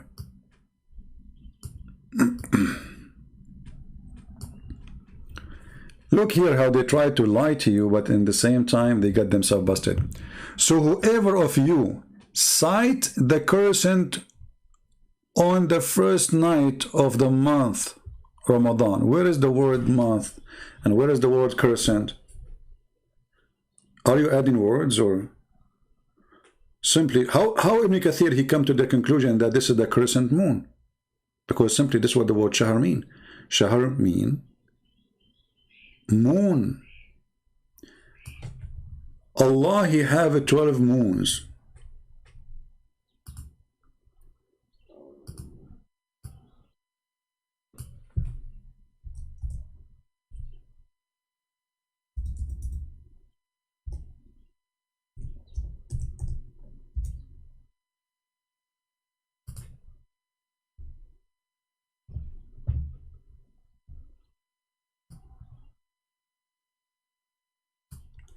And this moon, every moon have his own house. You see here the translation, because they don't understand what the verse is saying. So there's 12 moons, and each moon have his own palace. If you watch those, what they call them, zodiac, you know the zodiac thing?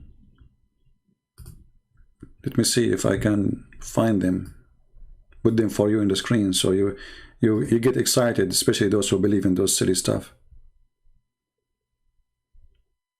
Zodiac. Here we go.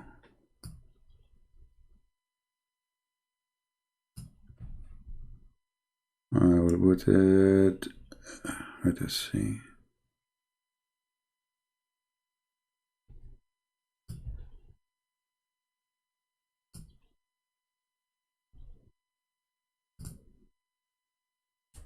You know those things, right?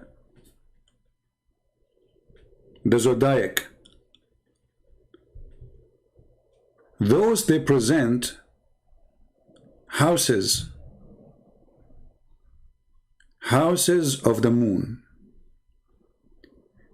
And the moon is the one who is in charge of what you will be and what will happen to you. You will be a happy person, a sad person.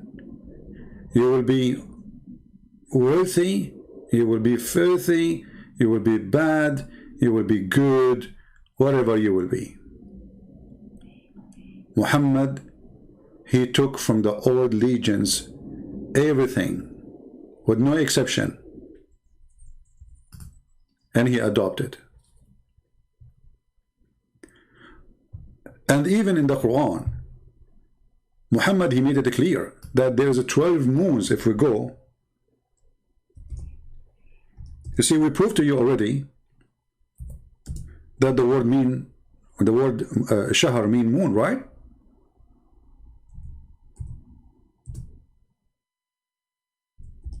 We proved to you already the word shahar mean moon.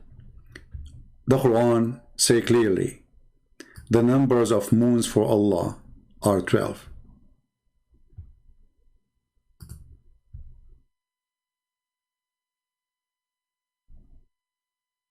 The number, let us put the screen for you again.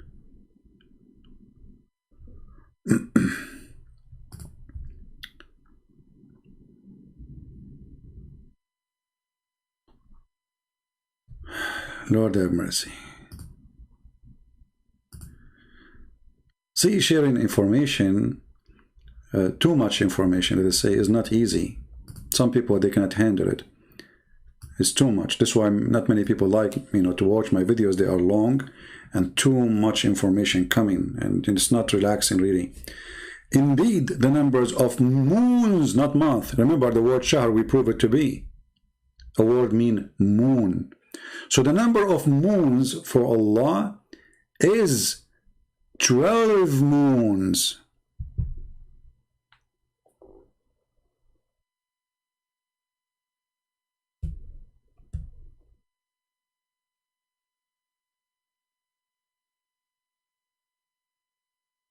The Arab who decided to fix the problem which they inherited from others, the lunar moon,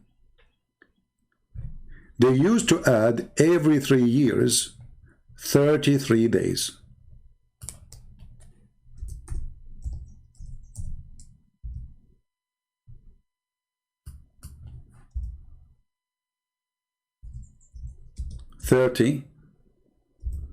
Hold on.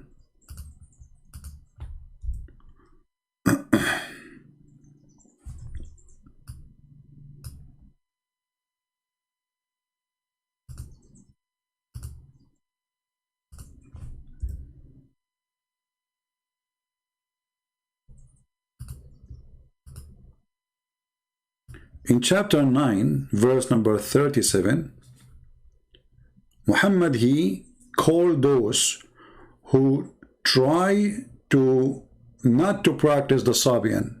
The Sabian, they don't change the calendar. They don't add days to the calendar. They just follow it. The calendar keep coming, whatever the month will be. Like now Ramadan, for the Muslims, it can come in July, it can come in December, it can come in August. Why? Because it's a wrong calendar. The Arab, they used to do corrected every 3 years. The Jews, they correct it every year. This is why you will see that the Jews, they celebrate their occasion, their holiday, in 15 of Nisan. Nisan is a name of the month which is have to come in a certain date. They're going to change it. So what they do, they have to add days to the end of the year. So in order to keep that month to come in the same day every year, they have to correct it.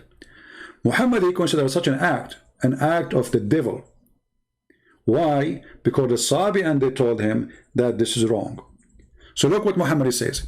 Indeed, post, adding months to the year of Allah is act of kuffar. If you go and read those verses, interpretation, what you will find. Because when you read it here, it doesn't say anything. I mean, this Quran is something stupid.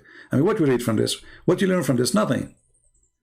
What indeed postponing restriction of when the second month is an increase of disbelief? What does that mean? You have to go and see what the Muslims saying in their scholars, and then you will find that the verse itself have nothing to do with what they are saying. I mean, it's confusing because the Quran is made by a stupid idiot. And his language doesn't fit with the mind of anyone who can understand Arabic. So if we go to the Quran interpretation, chapter 9, verse number 37.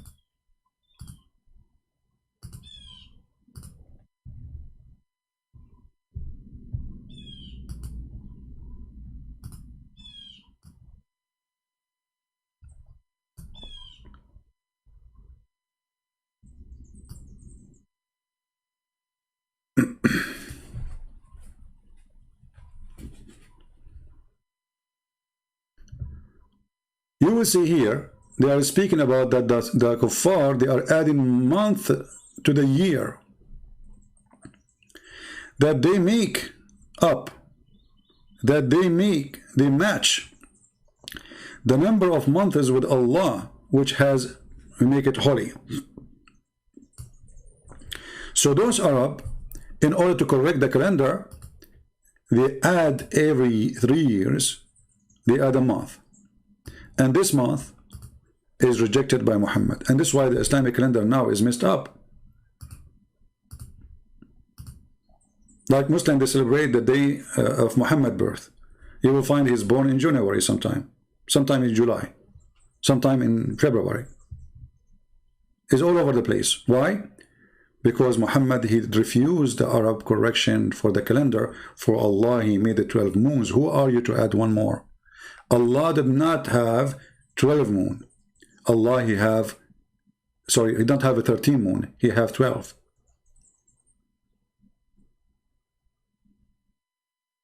So we have to preserve the 12 moon of Allah.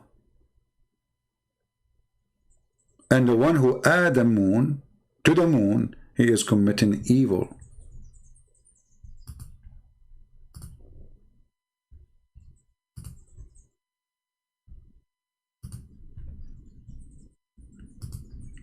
Do we have any Muslim here?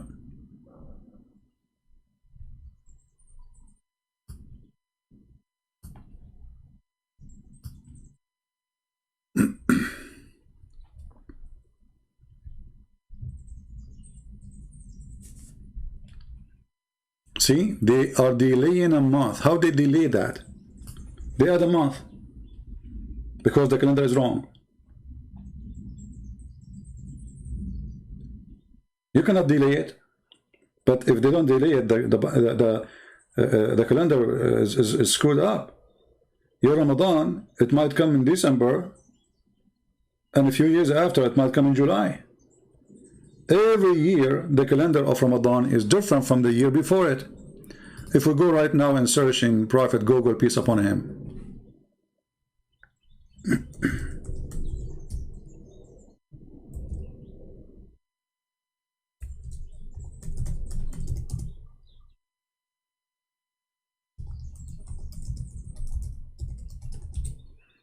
What we will find?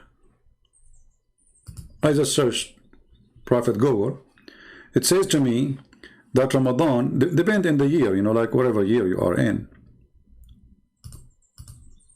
Every year is different. Look at this. So how this can be a month? This is a moon. And Muhammad saying to them, whenever the moon come, the moon come. The moon of Ramadan, we cannot delay it. It's not up to you. So the month of Ramadan, I want Ramadan only. Hold on, is that Ramadan only? Look what they're saying to you here. Due to the Hijri calendar related, the Hijri year are given as well as help clarify, etc. Okay, let us see. Hold on. I want just Ramadan. I don't want all this garbage.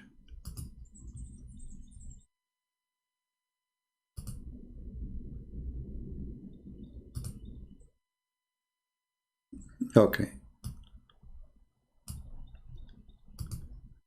Read and love. The date of the moon of Ramadan in the year 2021 start in April 13, 22 April 2nd, 23 March 23rd, 24 March 11, 25, March 1st. 26, February 18. 27, etc. As you see, February, January, June, you name it. Where is the calendar of Allah? How the moon of Allah is switching between July and December. And by the way, this calendar continue like, forever, like the same. Every year there's almost 10 days or 11 days. Like here, from March 11 and then March 1st. March 1st and then here February 18. February 18 and then February 8. So we take down 10 days in every year to come. And this is why Ramadan keep moving. So the Arab, they used to fix the wrong calendar, but because Muhammad is following the moon god, he cannot play with his god. He is following the Sabian. And actually there's a hadith clearly says that Muhammad was a Sabian man. And by the way, the Sabian, they believe that Pharaoh, he was a Sabian, and that's why the Sabian, they hate the Jews, and they believe that their god Adonai is the devil, and that's why he ordered them to cut and circumcised. And here you ask yourself, how in the world Muhammad he accept circumcision? This is why there's a guy, his name is Amir. He was a big rabbi, or let us say a scholar for the Sabian. He said to Muhammad, he's a Hanif. He says, Muhammad, he follow Hanif and he add things to it. Hanif. This is the Sabian, Hanif. Hanif means kuffar, by the way. So if you go in the hadith, let me see if I can find the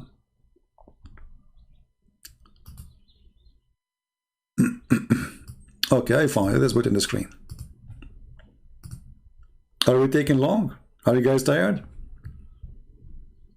Who is tired?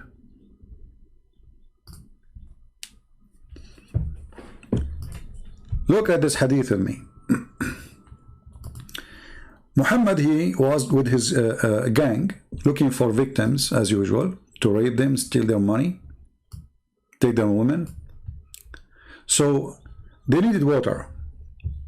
So they went, searched for water, and they met a woman who was sitting on her camel between two bags of water. They asked, where we can find water? An old woman, she is getting her water. She replied, I was there, and which means she is pointing her fingers there. This hour yesterday, and my people are behind me. They requested her to accompany them. She asked where? They said to Allah messenger. She said, do you mean the man who is called Sabi'i? Do you see it?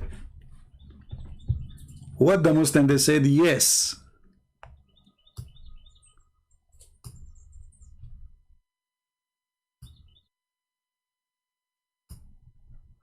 Do you see it, people?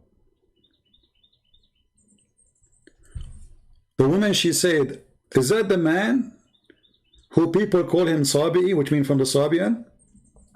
The Muslim, they said to you, no. At that time, anyone leave the religion, they call him Sabi. What's wrong? Sabi is Sabian. What is Sabi? Okay, anyone leave religion, they call him a Christian? Sabi is the name of religion.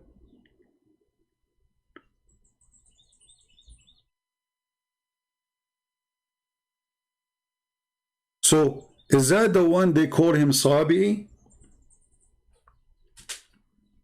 They said yes. Actually, you will see in my coming book, I'm working in a book, it's called The Roots of the Quran. I made actually a good part of it, but because this topic is so much complicated, and sometimes you sit and you want to write, and it really gives you a lot of headache, because it's very complicated topic, and you have to get your resource from, it's really crazy. But this is will be a very interesting book, The Roots of the Quran, because we will compare about things where Muhammad is coming, where Muhammad is taking his stories from. And I cannot put all the stories there, otherwise my book will be like 1,000 pages maybe, or 2,000 pages. So I will try to make like a summary of the most important things in Islam. Otherwise, like the same as it in 6 on Allah, if I want to write everything about Islam, speaking about sex, I will not have a space in the biggest library in this earth to write about it, because all of Islam is about sex. So the same here, when we talk about the roots of the Quran, we have to find the source of it. Like there is a book, it's called Kanz Rabba. Kanz Rabba is the book of the Sabian. And you will notice right away, if you open the book of Kanz Rabba, as if you are reading the Quran. Let me see, do this, hold on. Let me open the book.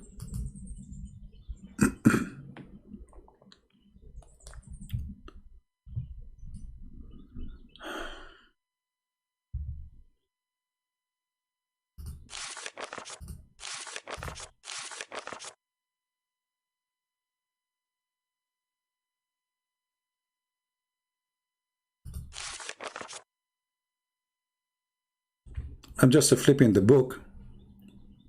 This is the book of the Sabian. It's Quran. It is literally a Quran.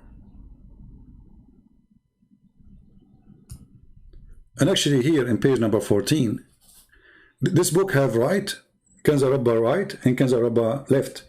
It might be confusing for you, but the book is divided to 2 parts. One is called the right, and one is called the left. Here is talking about fasting, etc.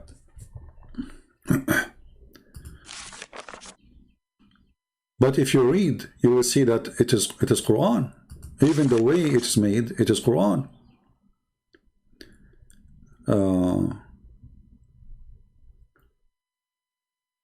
Anyone who speaks Arabic, he can read now, and he will die laughing at Muhammad copying from the Quran, from this book a lot.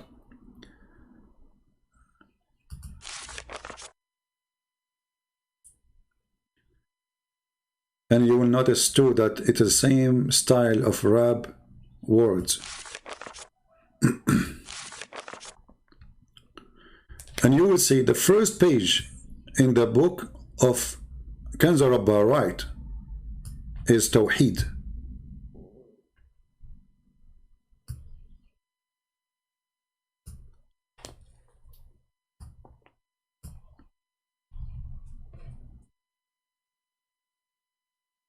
Do you see it? But this is the book of the Sabian.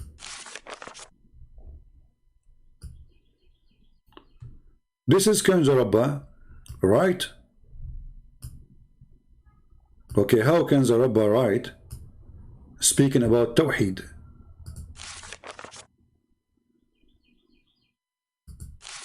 Any Muslim? What Tawheed mean? Do those people believe in one God? They worship stars.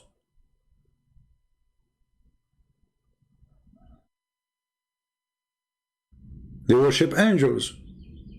Actually, even their name, they call themselves Al-Mandanaiyin. The word Mandanai is a name for an angel who is like a god for them. He is the one who created them. He is the one who made things.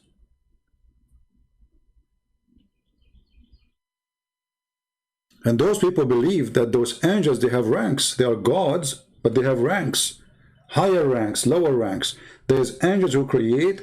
There's angels who cannot create. There's angels who they can forgive. There's angels who cannot forgive. Which means every group of angels, they have a job. And the highest is the one who can create.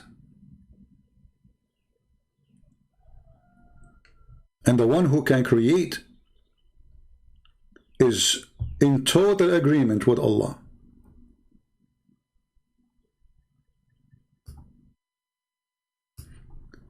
Actually, there's a story, if you remember, when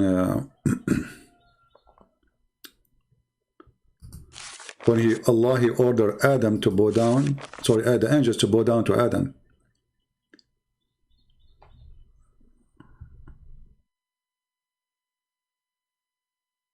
Let me see.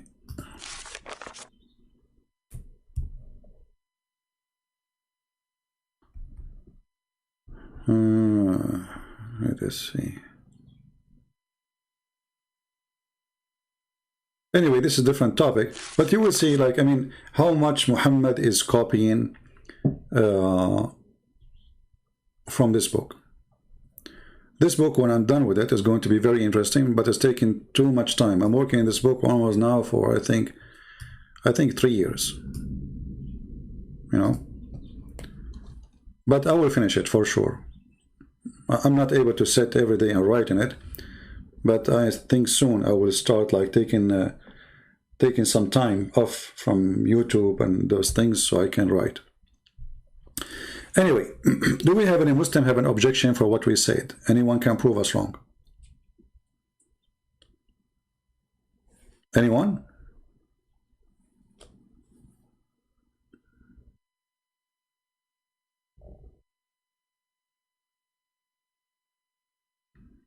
If you remember, we explained to you before, Tawheed, it does not mean oneness of God. Tawheed means uniting God. Like if you type right now, if I go to Google Translation, let us do this in front of your eyes.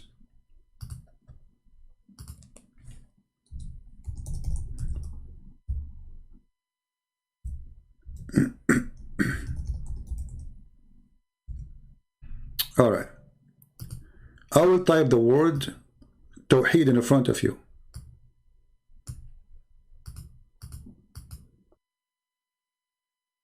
I will make it a sentence. Switch to Arabic.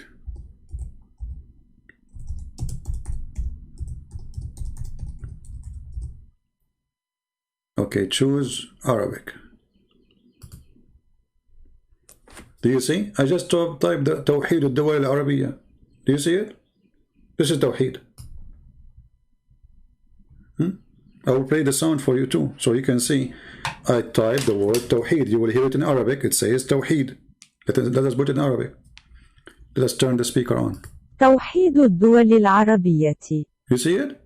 توحيد الدول العربية. Okay, Tawheed mean what? Unification. توحيد الدول العربية. Where is the oneness of God?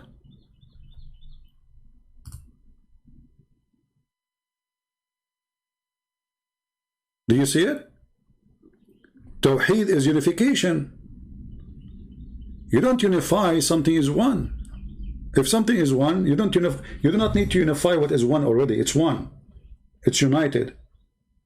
And actually, you don't unite the one. The one is one, because uniting the one make it not one. Because obviously you just united together. So Tawheed means unification. So when we say in Arabic, توحيد الدول العربية, we are saying the unification of the Arab countries. توحيد الدول العربية. So what is the oneness? توحيد الدول العربية. I don't see the word. Let us see here. The unification of the Arab countries. Man, her voice is scary. Thank God I'm not married to her. I don't want to wake up and hear this voice every morning. What she said? The unification of the Arab countries. She must be a machine, man. This voice is annoying. Hey, Google, find a real woman talking, man. I say, oh, Google, and do we have any Muslim? So they try to fool us, and they say, we believe in the oneness of God, but you don't. You don't. It's a lie. And you remember before we mentioned to you when Allah, He said in the Quran, if we like to have a partner, a wife, lahu, or lahu is a woman. The word lahu mean women.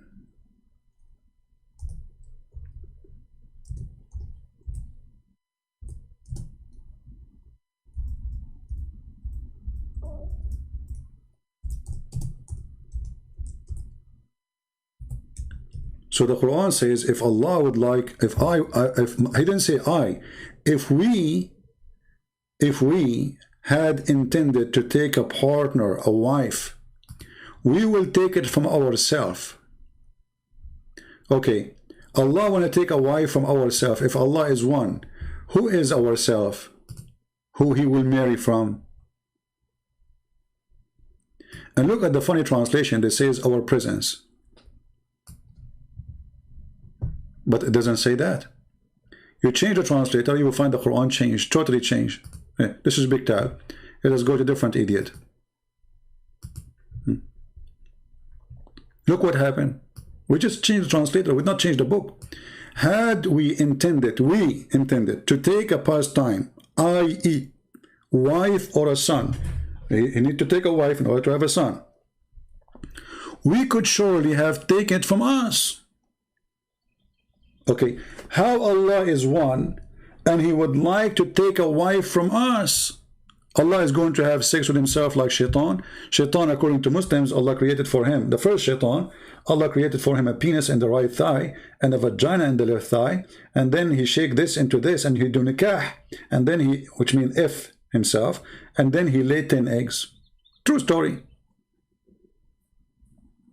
So when they say to you, we believe in the oneness of God, the Muslim, they believe in Tawheed, not in the oneness.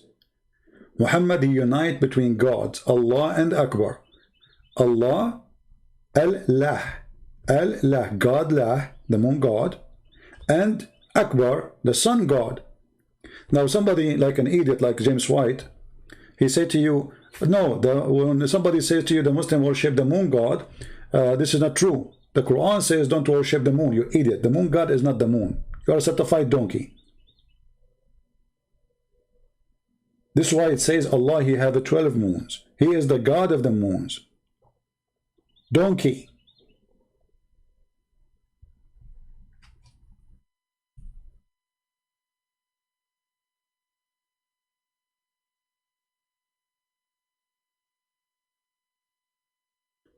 This is why you see Abraham,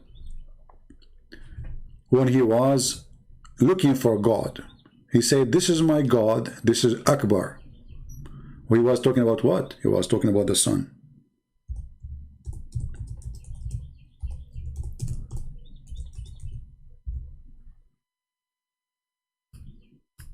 Chapter 6, verse number 78. So Abraham first, according to Muhammad, he started worshipping the planets.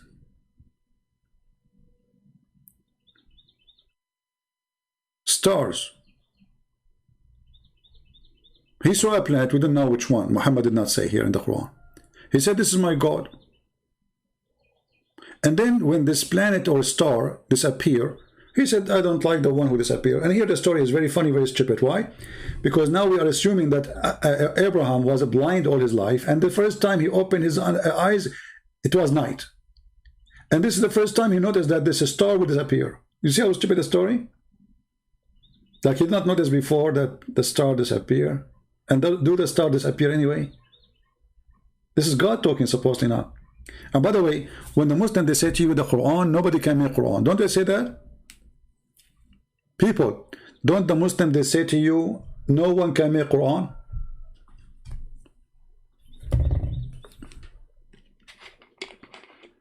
Is that correct? I just said Allahu Akbar. Allah is the name of the moon god. Akbar is the moon god, is the sun god. This is why here, if you go down, it says, when he saw the moon rising up, he said, this is my Lord, but it said, so unless my Lord guide me, I shall not surely be among the Aryan people. So he was worshipping the moon, not the moon god, you know. But then he saw the sun, and he called the sun Akbar.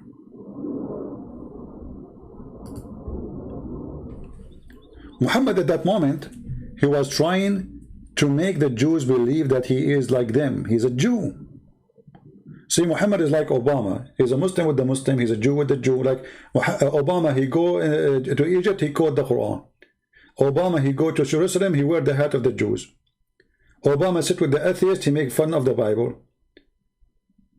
Obama sit with the gays, he is a gay. This is how to be a president, you know.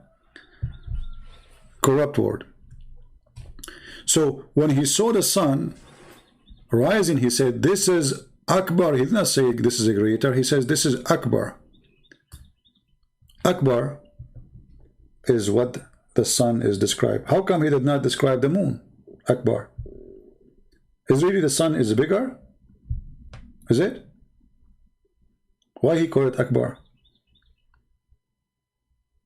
Actually, there's in Tafsir Ibn Kathir, there is a sanam, his name is Akbar. The Muslim, they take it off from the Ibn Kathir print, but it exists in the old one. Let me show you.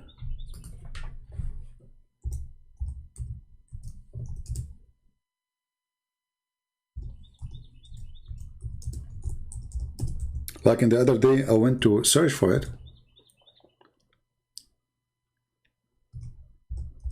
They took it off from the new print.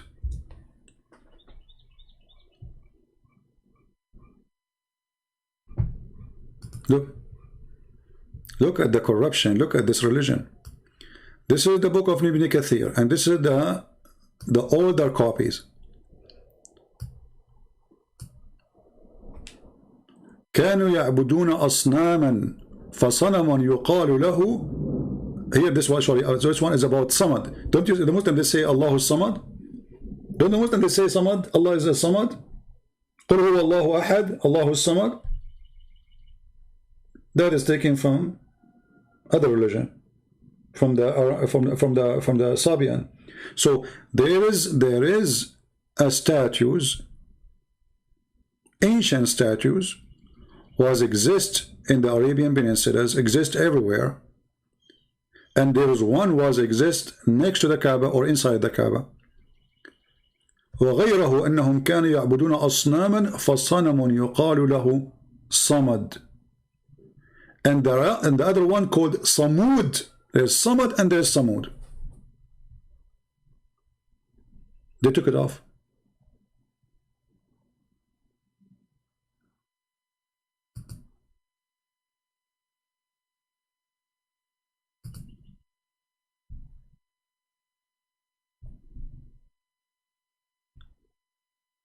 Look, here, they took it off. They changed it. From Samad to Sadda. Just to cover the scandals, what they are worshipping. I mean, if it says that, I mean, how you can even change a book? It's already printed everywhere. Well, by time, people who have the original book, they will die and nobody will have it no more. Very simple.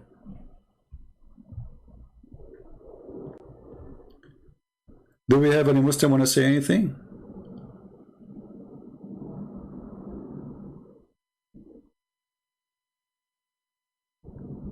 Anyone? So Ramadan is a pagan month, and if there's a priest, he is asking Christian children to recite Quran or etc. in their churches for Ramadan, this priest is supporting the devil. We love the Muslims, but loving Muslims is not by loving the cult of Islam. This is something and something else, Islam. Any priest, he do such a thing, don't take your children to his church, for his church is a synagogue of the devil.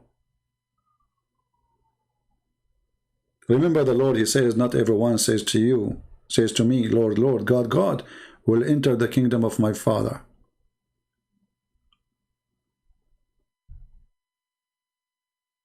There's many liars of them.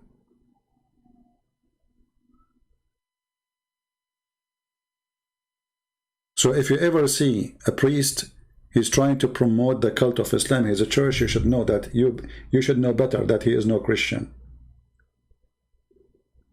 Do you agree? Never trust a priest, by the way. And never trust me even. Trust God. Who am I? All of us, we are sinners. So anyone who bring you teaching other than what is in the scriptures is not to follow, period. We don't follow a man. We don't follow a priest. We don't follow a bishop. We don't follow the Pope. We don't follow Protestant. We don't follow Orthodox. We don't follow whatever. We follow what Jesus said. Anything else, anyone brings something is not what Christ he said. The Bible says, who is the Antichrist? Is the one who denied the Father and the Son. So when this priest is singing for Ramadan, he is singing for Satan. The Bible said it clearly. Who is the Antichrist? You do not need to be a genius. If you see such someone he called himself a priest, ask him like, who is the one who is Antichrist in the Bible, according to the Bible? Let us see what he will say.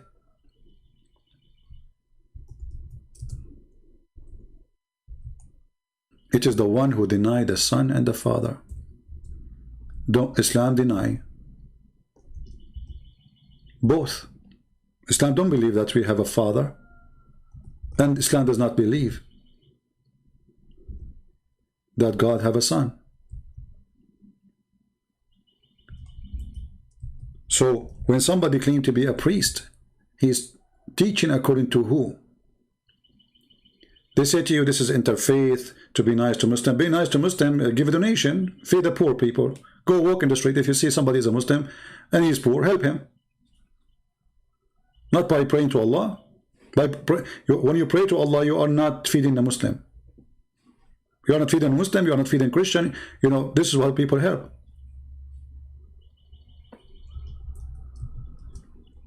Those people are evil, hypocrites, taqiyya. You know, there's many, they practice taqiyya every day.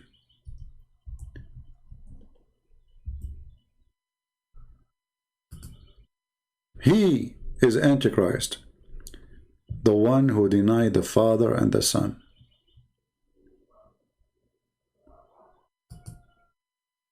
So Muhammad in the Quran labeled as he who deny, and he is the liar. And not only, you know, when the Bible says who is the liar, and then the Bible says he who denied that Jesus is the Christ, and he is Antichrist who denies the Father and the Son.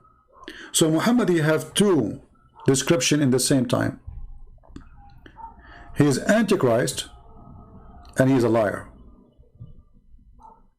So when somebody claimed to be a priest and he said to you, I'm going to teach the children in our churches to sing for Ramadan. What is Ramadan?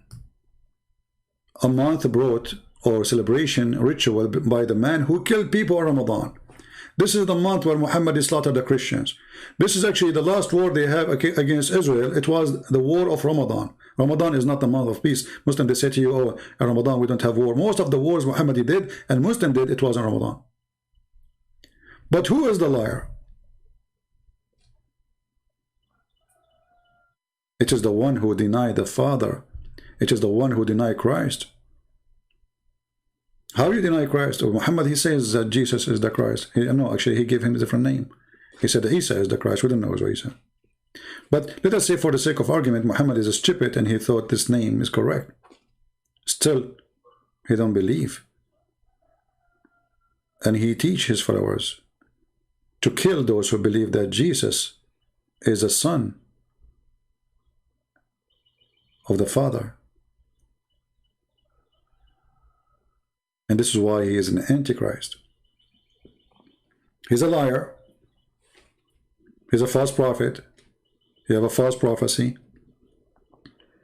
All the prophecies of Muhammad are false. And I challenge any Muslim right now, if any one of them he can show me one prophecy is not false. After all those hours I am live on air, I'm willing to open my paltalk for you. If you have the guts to show me one prophecy Muhammad said is not a fraud. Just one. They don't dare. But if you are a guy who is a blonde with blue eyes, the Muslims will be lined up to prove you wrong. But in my case, nobody show up.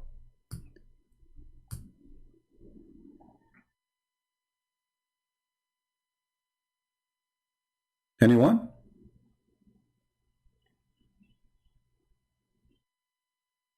So my friends, anyone he call himself a priest and he bring a good image of Islam to your children, this guy is more dangerous than the devil himself. Take your children away from him. This is the only thing you can do. Let his church go empty and warn people about this liar. Show them this verse. Who is the Antichrist? This is the Bible. This is not the priest. The Bible says the one who denied the Father, the Son. That's it. We do not need to debate. We do not need to argue. We do not need to be scholars. So if you see such a people like this promoting the cult of Muhammad, those are false priests. Those, they will go to hell. Don't let them go to hell and take your children with you.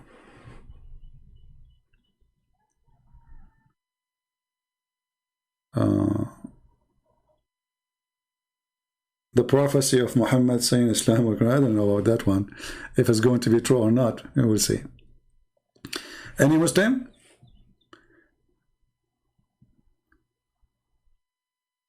You know what? I think I'm thinking now to make my coming broadcast. I call it Muhammad is a false prophet.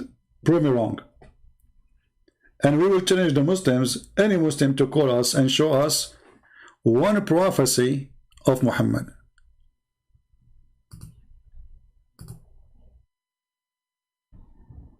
Now it's time to go, and I want to say thank you guys for being here.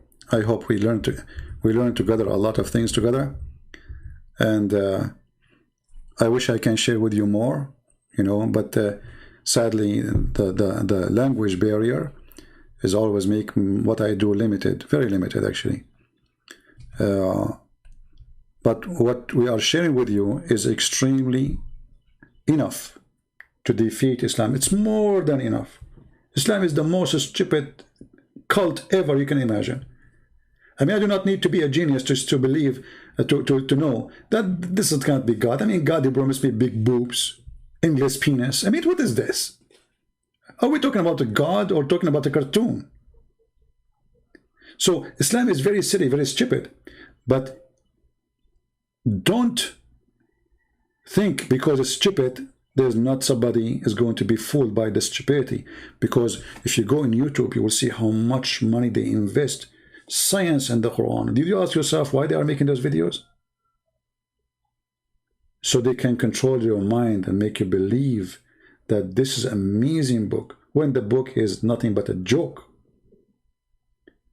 So many they will be deceived because many they are not helping to spread the truth. Many of you come here and just watch and laugh, but you don't go around and share the truth. You don't download the video and repost.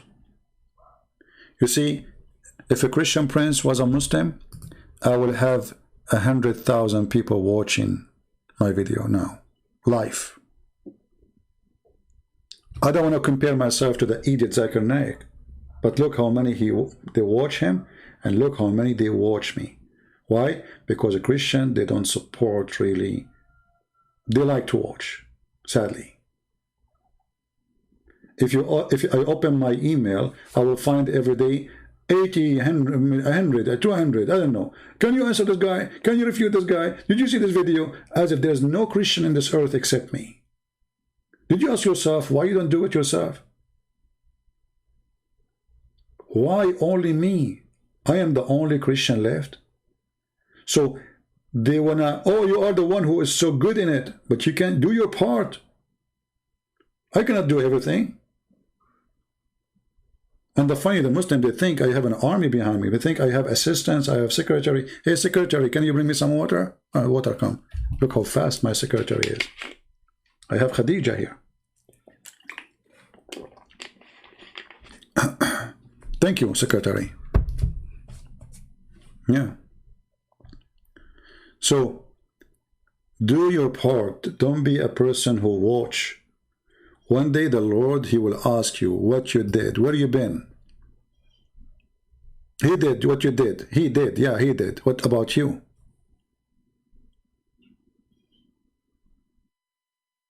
If you think that day is not coming, you are mistaken. Time goes so fast. unless you are a female. Time is frozen, you know, that's it. The spray fixture, what they call it, this one for the hair. And that's it, like time doesn't go. Like, what? I'm 17 years old, you know. My mom, she is 17. My grandma, she is 16. Yeah. Time goes so fast, my friend. And time will come and there will be questions about what you did. If you are a male or a female, doesn't matter. All right? And don't worry about what people say. Worry about what God will say about you. The Lord, he says, from their fruits you shall remember them. You shall know them. Not from your names. Your name doesn't count. You call yourself a Christian, you call yourself Mary, you call yourself George, you call yourself whatever you want. It is what you do. Yeah, like here we have a predictor. He have a lot of work, actually, he did translating. So subscribe to his channel, by the way. Anyone, those who download my videos, if you want to watch my videos, because I delete them, subscribe to them, so always you can see what you missed. Support them. They deserve your support. All right. Do a refutation class for us so we can refute Muslims. This is what I do here in Torah. What are you talking about? Everything we are doing here is teaching you how to refute them. So what I was doing for the last 3 hours now, what I did yesterday and the day before and the day before and the day before, we are teaching you how to refute them. My friend, knowledge, seek knowledge, not refutation. Seek knowledge. When you have knowledge, you can refute anyone when he says something wrong. If he says something right, you agree with him. So seek knowledge, don't seek challenge.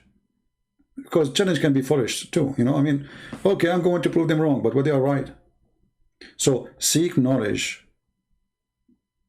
That's why the Lord, he says, search the books, read them, and then what will happen? Then you will know the truth. And what will happen then? The truth will set you free. But if you go in the Quran, in chapter 5, as an example, verse 101, it says, ask not questions. The Muslims, they say that people, they were asking Muhammad silly questions. Well, everything for Muhammad is a silly question, because you have no answer. Name for me one thing Muhammad have answered for it. Even when the people, they ask him about the spirit, which is extremely important question. What Muhammad, he says, only Allah knows. It's from the command of my Lord. They are asking you, who is this spirit? You don't tell them from the command of my Lord. What is the answer? So Muhammad, because he knew he's a fraud. Look at this verse. Look at this stupid verse. Ask not about things which is made plain for you. Okay, well, so we ask about what? Because people, they ask question about things is plain for them. Otherwise, they do not need to ask you. Do you see the stupidity? If we are not allowed to ask about things made plain for us, so we will ask about what? About things is not plain? If it's not plain for me, there's no reason for me to ask. And the verse 102 says, because former generation, they asked the same questions and they left the faith. Do you see it?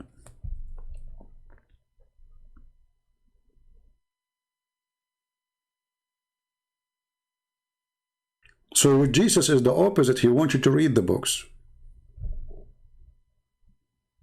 He wants you to learn. Educate yourself. He don't want a fool follower. A fool, there's two kinds of fool, by the way. There's a fool by choice, which means he decided not to learn. And there's a fool who learned, but he decided to be a fool still. And I will explain that to you. You will see a guy supposed to have a PhD, and he's a Muslim. And then he want to believe, this is that Zakir Naik is a doctor, right?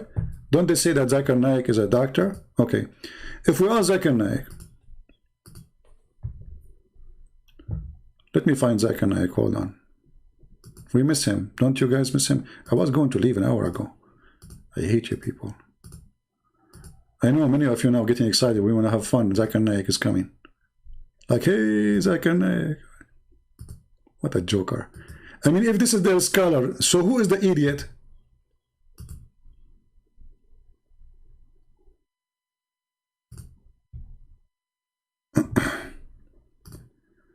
Okay, let us see.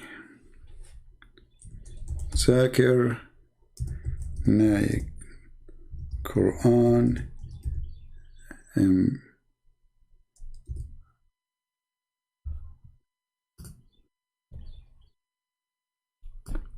okay, look at this.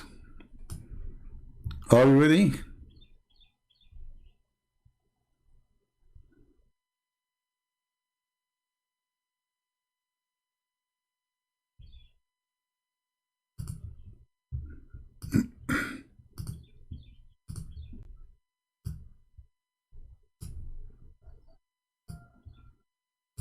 This is the doctor talking.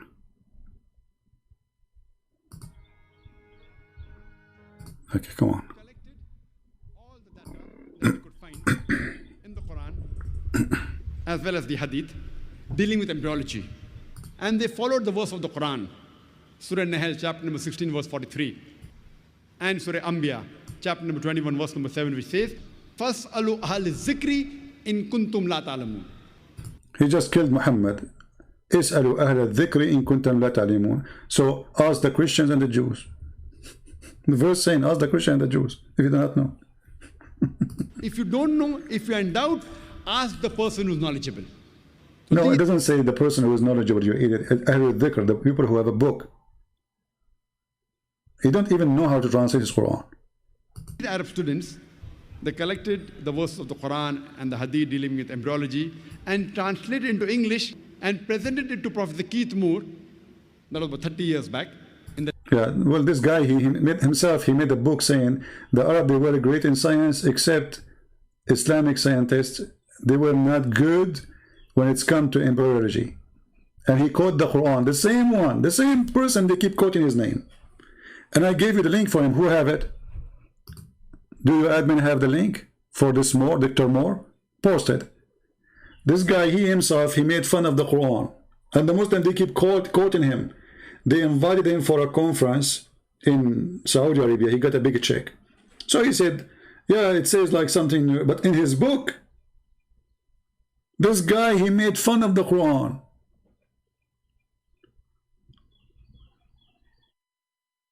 So look, they want to explain to you the Quran have a miracle, embryology.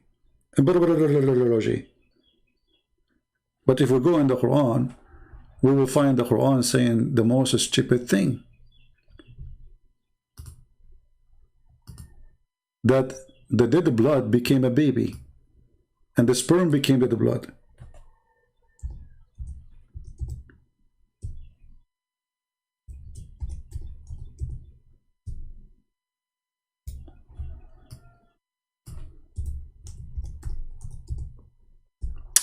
I hate my keyboard. There's something wrong with it. This is all right. This is what he was talking about. This is Dr. Morbadar. Look at this. Look at this. This is science. Then we made the nutfa into a clot, a piece of thick congealed blood. This is what science says. That a human being sperm, the man's sperm, will become a dead blood, and then the blood will grow.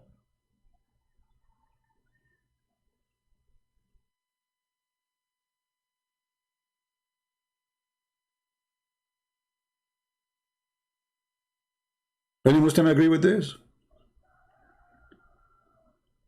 Well, one of you, he sent me an email saying, can you refute their science? I said, my friend, I have 2 books talking about it. Go read them. One is called Quran and Science. The other one called Deception of Allah. Because both of them, I decided to change the name. Actually, the 2 books are one book.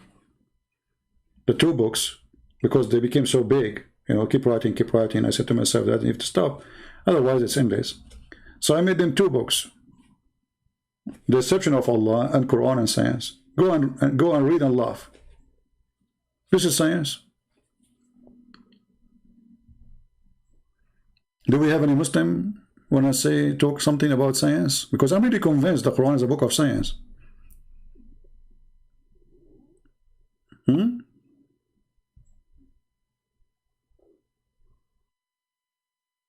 Anyone?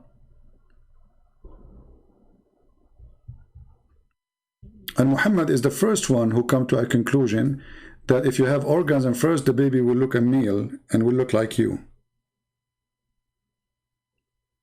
And then the Muslim in translation, they say, oh, the Prophet was talking about the chromosome. The Prophet was talking about the chromosome, but he's saying it is thick and white, talking about the sperm, what the chromosome.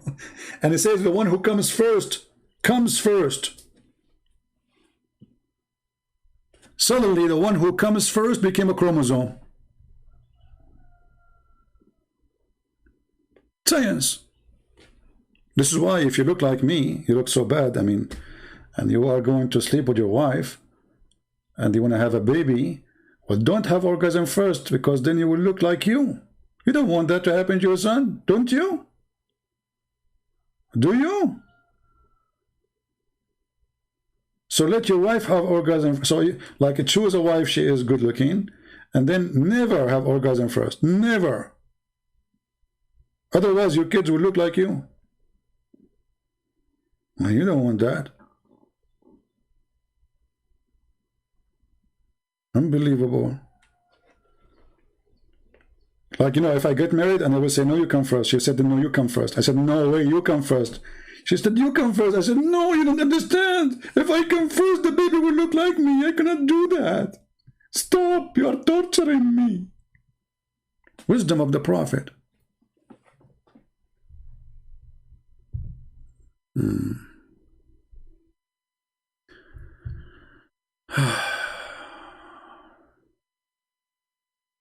Any Abdul?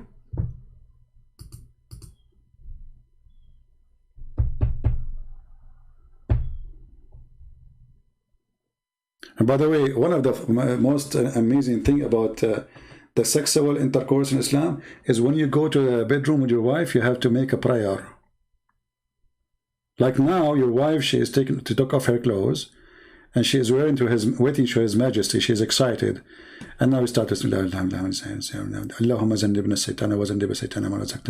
you have to pray to Allah to protect your penis.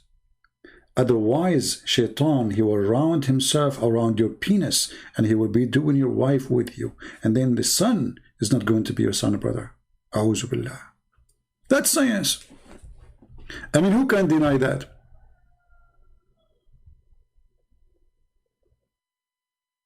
Who can deny that? I can search for the statement in English. I don't know if somebody from the admins, they have it. About Shaitan round himself around the penis.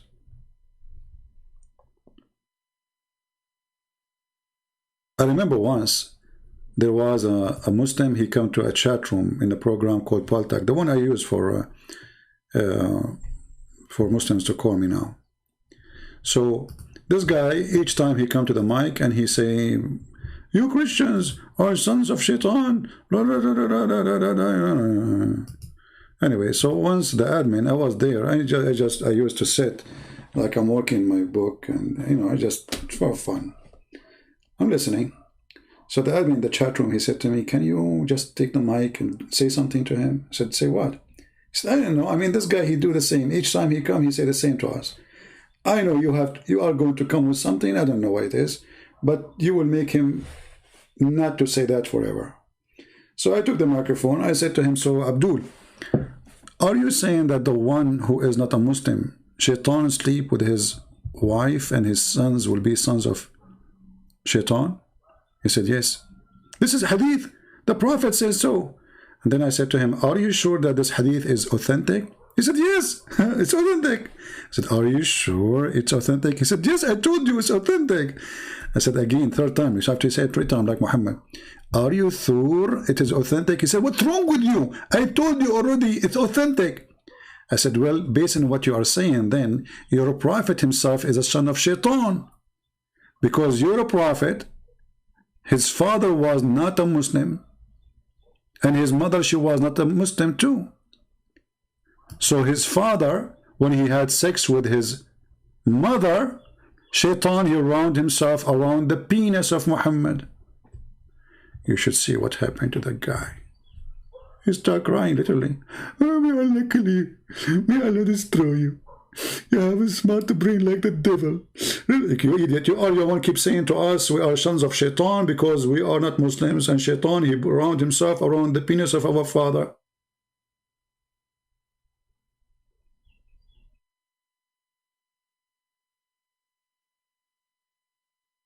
You said that.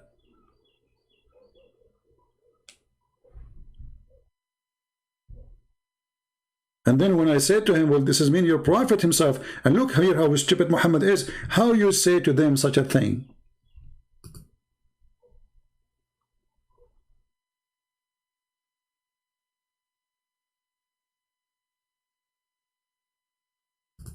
How Muhammad he say even that to them? Don't you know that Muhammad forgot that he himself, his father wasn't a Muslim?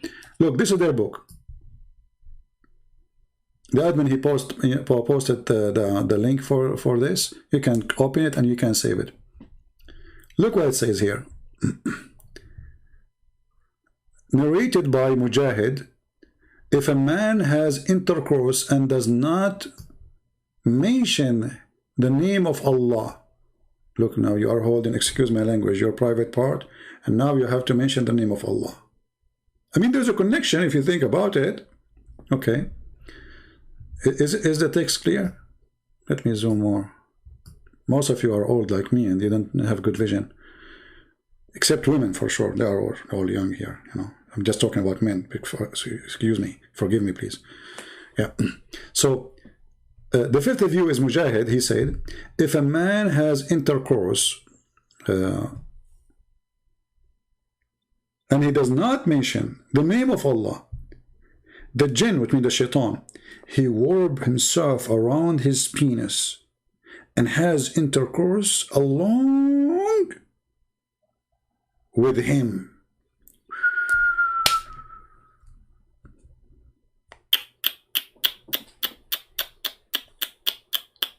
That's so dangerous, man. And here you notice that the Prophet Muhammad is the first one who come with Mr. Condom. Who is the one who come with Mr. Condom? Prophet Muhammad. Take it or leave it.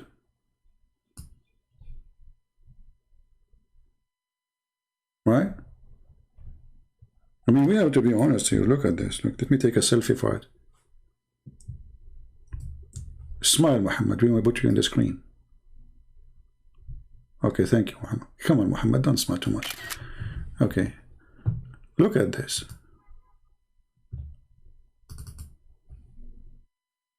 Isn't this is amazing knowledge? How Muhammad, who is not a doctor, he knew this. Let us face it together. I mean, I know you are Christian, you don't want to believe in Islam, etc. But how the Prophet, he was able to accomplish such a knowledge beyond our vision? Because you cannot see that the shaitan rounding himself around your penis. So, shaitan is a condom. He is. I mean, it's in front of you. He round himself around. So why people, they have sexual diseases if shaitan always is rounding himself? Shaitan should have the disease, not him. Because he will go rounding himself.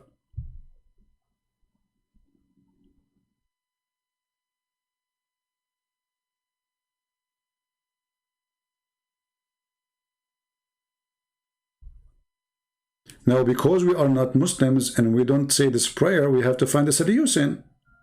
So what is the solution for this? Is a problem now. So shaitan don't round.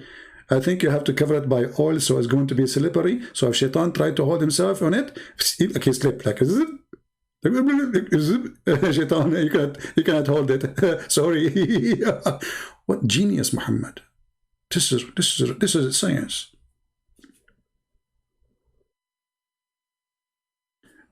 Just to show you another science of Muhammad, just a little more, you know.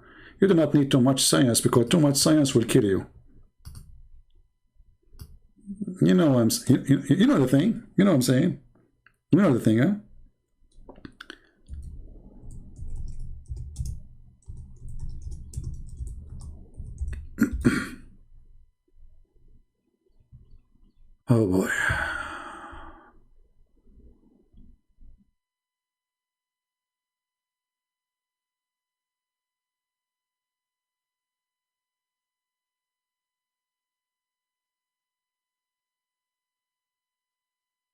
Wait, let's see. Where is the video of this guy?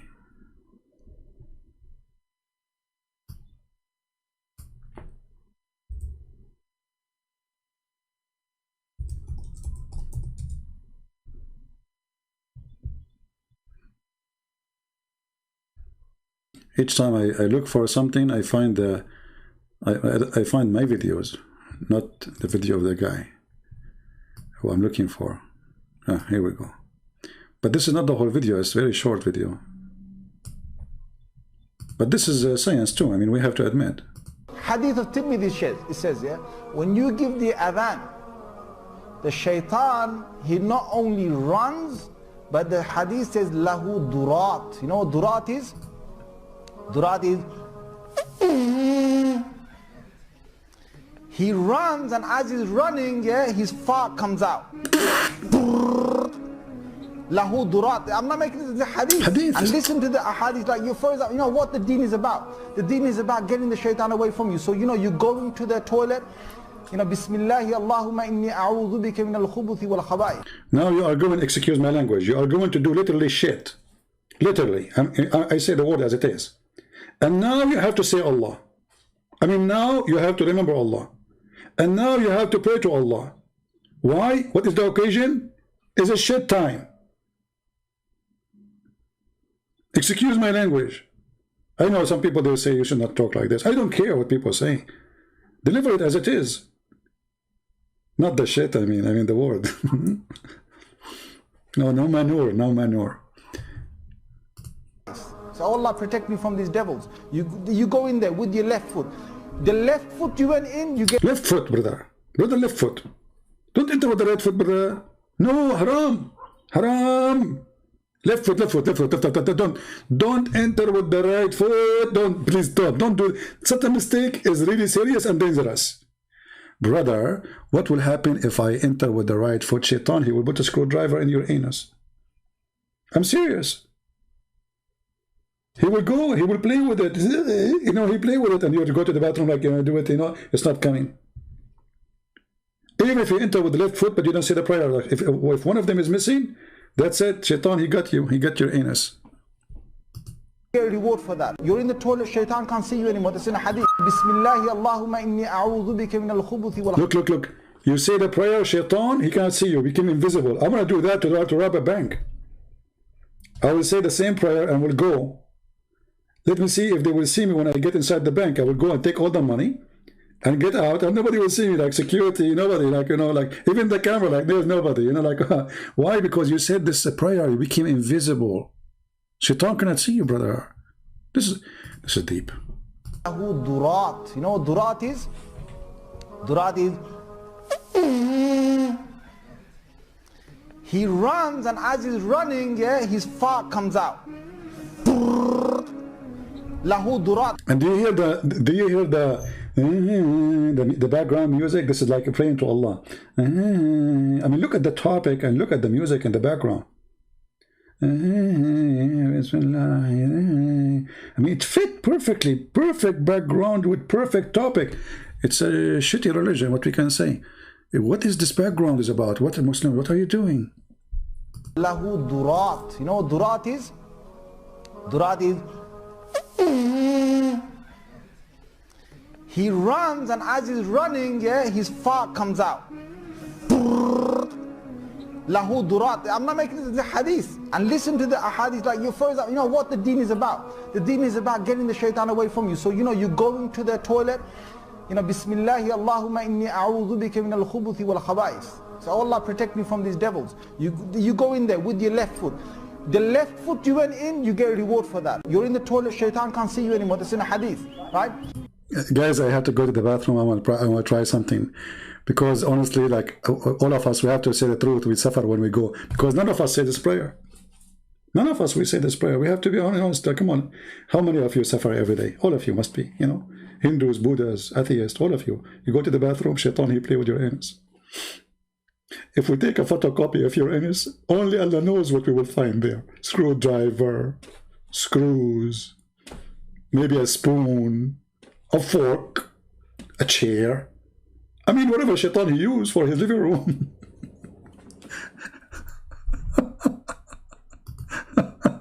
It's like you froze up. You know what the deen is about? The deen is about getting the shaitan away from you. So you know, you go into the toilet, you know, Bismillahi Allahumma inni a'udhu bika min al-khubuthi wal khaba'is. So Allah protect me from these devils. You go in there with your left foot. The left foot you went in, you get a reward for that. You're in the toilet, shaitan can't see you anymore. That's in a hadith, right? It's a hadith. If you don't say the dua, what happens is the shaitan not only comes inside, but the hadith of Tirmidhi says he plays with your bowels. Not only he is in the parking spot, which is your anus, he is playing now there. I mean, look at this, man. I'm going to convert to Islam immediately to secure my anus. Oh boy. Let me give you the link so you guys can download it, spread it around, because I don't see this video is gone. I don't see it anywhere. So please download this video and share it around. We don't want it to die, you know. We don't want this community to disappear. We don't want this is a comedy, but this is serious. You see, I read the hadith for you. You might not see it. I mean, there's two things will make it so funny. The guy saying it, and I'm making my comment. Because I notice that people, when they hear things or see things or read things, sometimes they don't notice how stupid it is. So I have to do my commentary ignition, you know, and then you will go ticklish. Because sometimes we don't notice how stupid and how silly. The hadith says, when he said the hadith says, this means the Prophet said, not me, don't laugh. The hadith says. Like, he's not the donkey saying that, it's the other donkey. The hadith says, so don't put it on me, put it on the Prophet. The Prophet said, take it serious. So Allah protect me from these devils. You go in there with your left foot. The left foot you went in, you get a reward for that. You're in the toilet, shaitan can't see you anymore. That's in a hadith, right? If you don't say the dua, what happens is the shaitan not only comes inside, but the hadith of Tirmidhi says he plays with your bowels. He plays with your bowels. So you're inside there, you're thinking you're going to be out there in 5 minutes. He's taking you 20 minutes and you're still not halfway there. You know why? Because shaitan is going, ooh, la la. And the Muslims are laughing. You believe it? They are laughing at the stupidity of their God.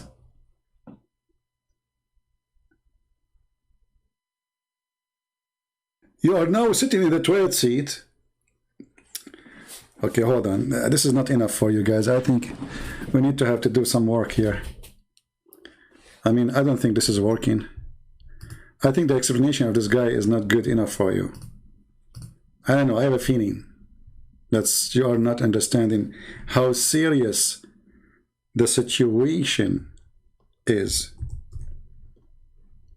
This is very serious. Imagine, brother, you're entering the bathroom. Brother. I'm not going to say sister because this is really offending for women. Brother, you are entering the bathroom and you forgot to say the prayer. Let us call Zakir Naik. He's now in the school, and now soon he will take a break from the school. He's a teacher, you know, he's a big teacher. He's teaching in Harvard, University of Pakistan, in Bangladesh, which is in Malaysia.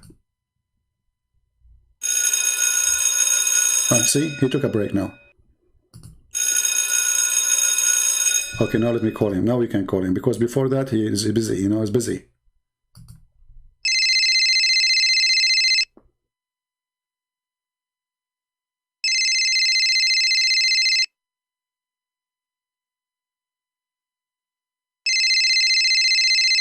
He always answers in the third.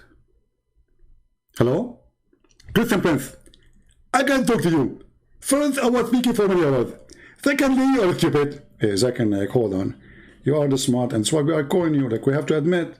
Thank you very much. I like it when you say you are the smart. Finally, you admit it. Okay, what is the question? Zakir, you know, there's a hadith says that when you go in the bathroom, if you don't say a certain prayer, you have to enter with your left foot. And if you don't do that and make the prayer, Allahumma jannibna wa jannib ash-shaytana ma razaqtana, shaitan, he will play with your anus.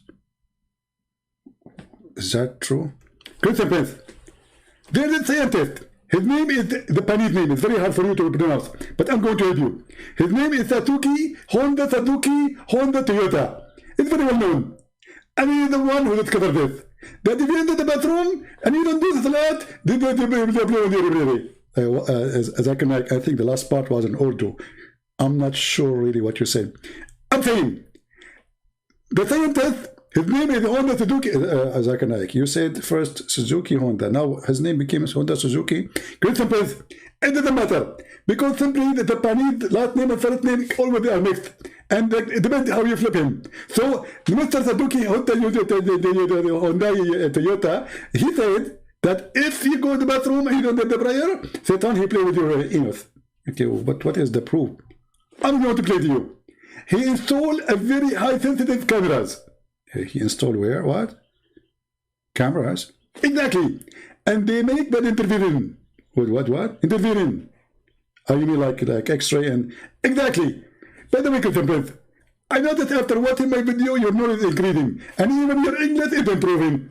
Okay, thank you, Zakir Naik. I feel like I'm crying now. No problem. Keep watching. And then he put the camera. And he put somebody, he entered a bathroom. He brought one Muslim and one he's not a Muslim. And he noticed that the one who is not Muslim, his anus is suffering from some kind of explosion and some kind of irritation. Some what? Irritation. Oh, irritation. What do you think causing the irritation? It's Satan. Satan is playing with his anus. And the Muslim, his anus was 100% cool and happy. While the non-believer brother was his anus suffering. And he was so much in pain. And actually, we noticed after some time that the blood is coming. Blood? Exactly. Zakir Naik, have you ever suffered from such a thing? Christian Prince, believe yourself. I always say the prayer and Alhamdulillah, Allah, he broke my anus. Okay, well, I don't know, Zakir Naik. I go to the bathroom fine, nothing happening. Christian Prince, you think it's not happening, but the fact it's happening. If we get you those cameras, I assure you that you will see the difference. Oh, so there's only the camera, but the hadith says he push it up and he go inside and you will stay there forever. What I know, right? Christian Prince, to be or not to be is the question. And this is a statement said by a Muslim. His name is Sheikh Isper. What? To be or not to be is the question. Okay. And this is a statement made by a Muslim Sheikh. His name is Sheikh Isper. His name is Sheikh Isper. Shakespeare, you mean? He was a Muslim? Exactly. And he is one of those who witnessed for the scenario. Because his wife, he was a Muslim. And he was a Muslim. When his wife to go to the bathroom, he stayed there for 10 hours. And he was upset from her. That's why he divorced her. And then he married second woman. And then he divorced her. And then he married third woman. And then he divorced her. And he married fourth woman. And then he divorced her. Hey, Zakir Naik, stop. Come on. Are you going to continue? I'm going to tell you something. So we asked him, why you are divorcing women? Because he said they are not praying for Allah when they go to the bathroom. And each time they go to the bathroom, they stay there for 10 hours. And I can't take it anymore. Because at that time, Shakespeare was a poor person. And we're the only one bathroom in the house.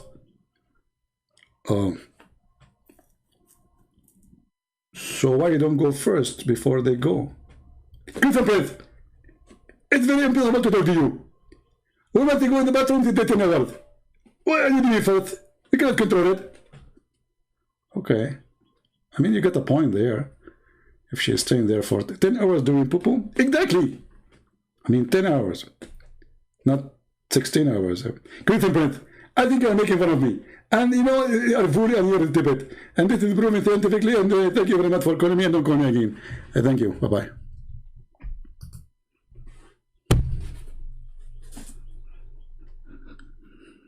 Genius. I mean, who can deny this religion? You cannot.